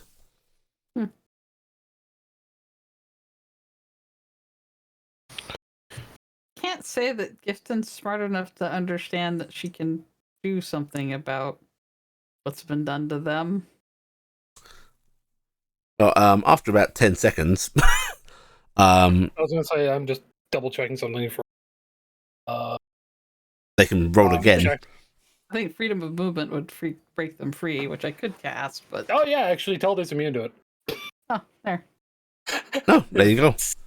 So just guess which Cass, after 10 seconds of being unable to move, which I think it would take that amount of time for people to even start noticing something's up, you can roll again, this time with Gifton's bonus on you. What's your bonus again? Just the plus? Just It's roll it and we'll add a 9. +9. All right, so that's a 22. 22. Yeah. Yeah. And I'm gonna put a hand on. Actually, wait. I have to roll. I have to roll. If it's evens, it's positive. It's odds, it's negative. It's negative. I can't help you. I take from dice, not give from dice right now. Sorry. I can't help you. Trophy Exo spear. actually have drawn his pistol, and he's going to, with his other hand, put it on her Jeez. and dispel magic. Okay. Kess, you can move. I already hate this place. Then Their we weapons should ready. They hurry. know we're here. All right. I'm gonna go over and open the door. The door seems to be unlocked and just open up. Draw his stuff. Hello. Quick question. I'm being Is harassed. there a shield in here? No, it's guns. Louis, Lewis, Lev. What's your brother's name? Lewis. Lewis. Aderlass. Okay. There is no reply. Just the burp, burp, burp of the Caxtons going off. I don't like that noise. It's loud. It is meant to be disorienting to the people who are invading and to alarm the people who are here. Yeah, and the flashing red lights in here definitely are disorientating. They're casting weird shadows. It's a little hard to see. So we're either in a military base or maybe a prison of some sort. Stone Yeah, metal. so we definitely should not be. What are we in? Stone, metal, wood, Well, hallway. I'm gonna start moving forward quickly because we either need to figure out where we are and get out, or we need to find Lewis. Okay. Those are the two options. You So are I'm in a moving forward quick. corridor, left or right? I'll go left. You go right. Do not Right. split. This is going right. You go Do not left. split. They know that if they're here, then they have other defenses than what we just hit. We gotta cover ground. Quick. Move as a unit, remember.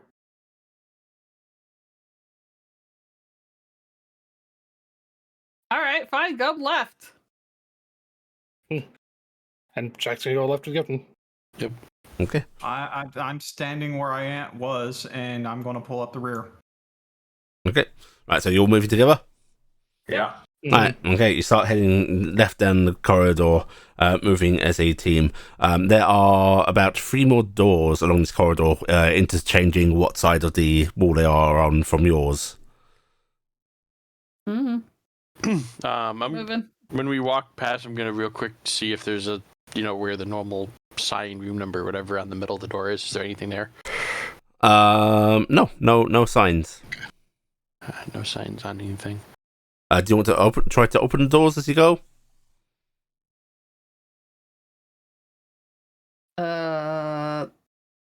Do It'd be good to check our rooms. Oh, you can't. Stand back. Clear as we go. Everybody grab a door. There's 3 doors. Grab a door. They're probably trapped, but okay. Well, you might as well. We're doing it quick. Not pretty. Okay. Right. Grabbing a door. Grabbing a door. Alright, first door is going to go to Cass, because she was the first one to speak up. You open it up easily. There is no lock. Inside seems to be crates of potatoes. I like your room. Potatoes. Potatoes. Oh no, it's full of. Well, this is their lunchroom. Second door, Gifton. You open it up. In there, you see the shelves are lined with bottles and boxes. Seem to have liquids, and the markings on them, even though you don't understand the language, look like they are medical supplies. Closing that. Medical supplies. Tell Corvus. Check. I already told him. What?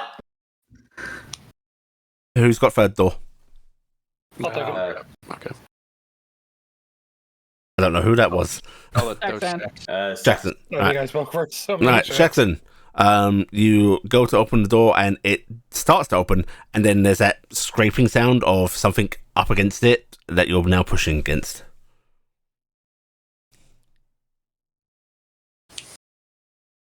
Hadwin, help. Something's blocking the door. Hadwin would still be paralyzed, wouldn't he? Fuck.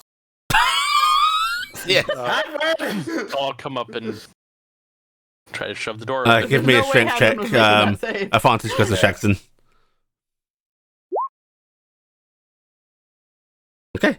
There is the sound of something giving way on the other side, and the horrible scraping as you continue to push the door open.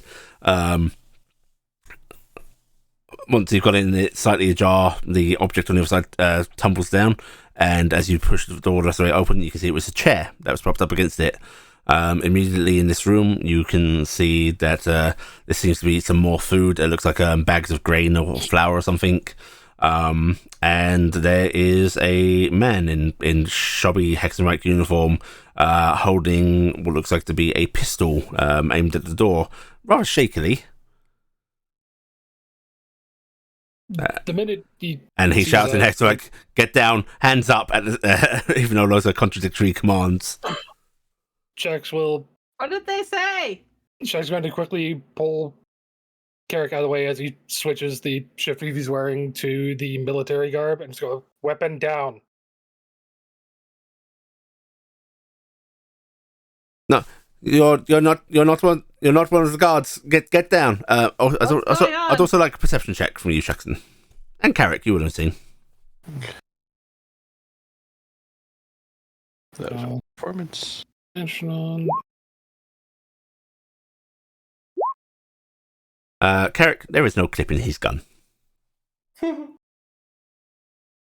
Smart though.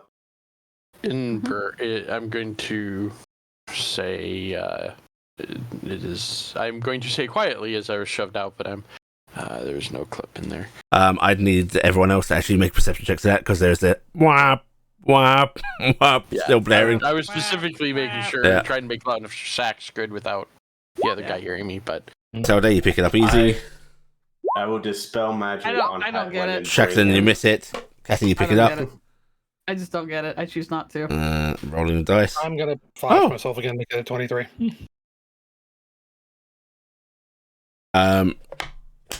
Louis does actually hear it. Wow. Lewis does? Yeah. He is the man with the gun curses, tosses the pistol at you, and then just tries to charge past you, Jackson, as if hoping the gun's going to distract you. Is it Lewis? What? Unfortunately, Corvus is the only one that What? knows what he looks like. I don't know. That's what I was Yeah. asking because I can't understand what's being said. I'm just like, was that Lewis? So yeah, he is running to move past you. Carrick and Jackson, you can try and make a grab for him if you want. just real quick checking to see if I had something. I do not have grease, so. Yeah. Well, I'll if he's try- trying to run past them, he's trying to get through the door, so doesn't he have to like overbear through them? Yeah. Yeah. So I will. I think try we to- missed just hold our ground. You're gonna hold it again. Okay. In that case, it's going to be a contested strength check. I'd like it from you first, Jackson, as you're, I think, the one in the doorway. Mm-hmm. And He got a 23. Damn. He was a blacksmith. He was. So if that's Lewis, which we believe it is, I'm double checking, Might make be sure- another guard see if I have named something Lewis. active on my armor or not. The child blacksmith. Roll 20 is unfortunately being a slight bit laggy on my sheets.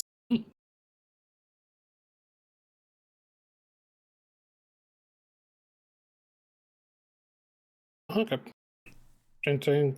Yeah, I'm not beating Okay. 23. I have to roll pretty much Jackson max actually to get gets slash. basically jarred aside, almost barreled over. At which point he's going to try and shove past Carrick, and I think this will go a lot worse. Which is a dragon. Yeah. So Carrick, strength check, please. Let's see, I'm actually trying. He rolled a 12. I'm sure he gets the lower roll. I'm actually. can I see him when he comes to overbear through Carrick? Yeah. You can see him in the sort of like the bad lighting, and Carrick somewhat obscuring him. I'm taking 6 from his roll. Okay, so he rolled a 6. Yep. Because I have a lot Carrick, of muscle, win! I'm Carrick win. going to play that to gain advantage. Do you really need to? I think your passive bonus is 7. yeah. You so- win You're automatically. just going to you hit a. Okay. Yeah. He's just going to hit a wall. Wave your card, my guy. Like, if he got by, I was just gonna hit hold person. But, So he basically hits a brick wall, and like actually sort of wins himself briefly. Which is weird for a dainty little half elf like Carrick. I'm gonna be saying in brass. Whoa, whoa, whoa! Let's not like get into a fight with this guy. Who is he? Didn't hit him. I just stopped him from running Um, past. Sort of stumbling back, and in accented Baratheon, you'll hear, wait, what? Why are you speaking? Why are you speaking that tongue? I'm General Greysteel from Barras. We're here to help rescue some people. A person. But more than one. No, you've got a dragonborn and a half dragon with you. There is no way. No. You stay away from me. We are from am I Barras. back with Louis? Yeah. Hadwin? Yeah. Do I hear his voice? Yep. Louis. Well, you hear Lewis. it. You hear it sort of. Yeah. Oh, okay. I don't hear. What's going on? We are from Barras. We are looking for. What was the first name? We're trying to cure the madness. Lewis. Ederlas. This Corvus is really is with us. loud.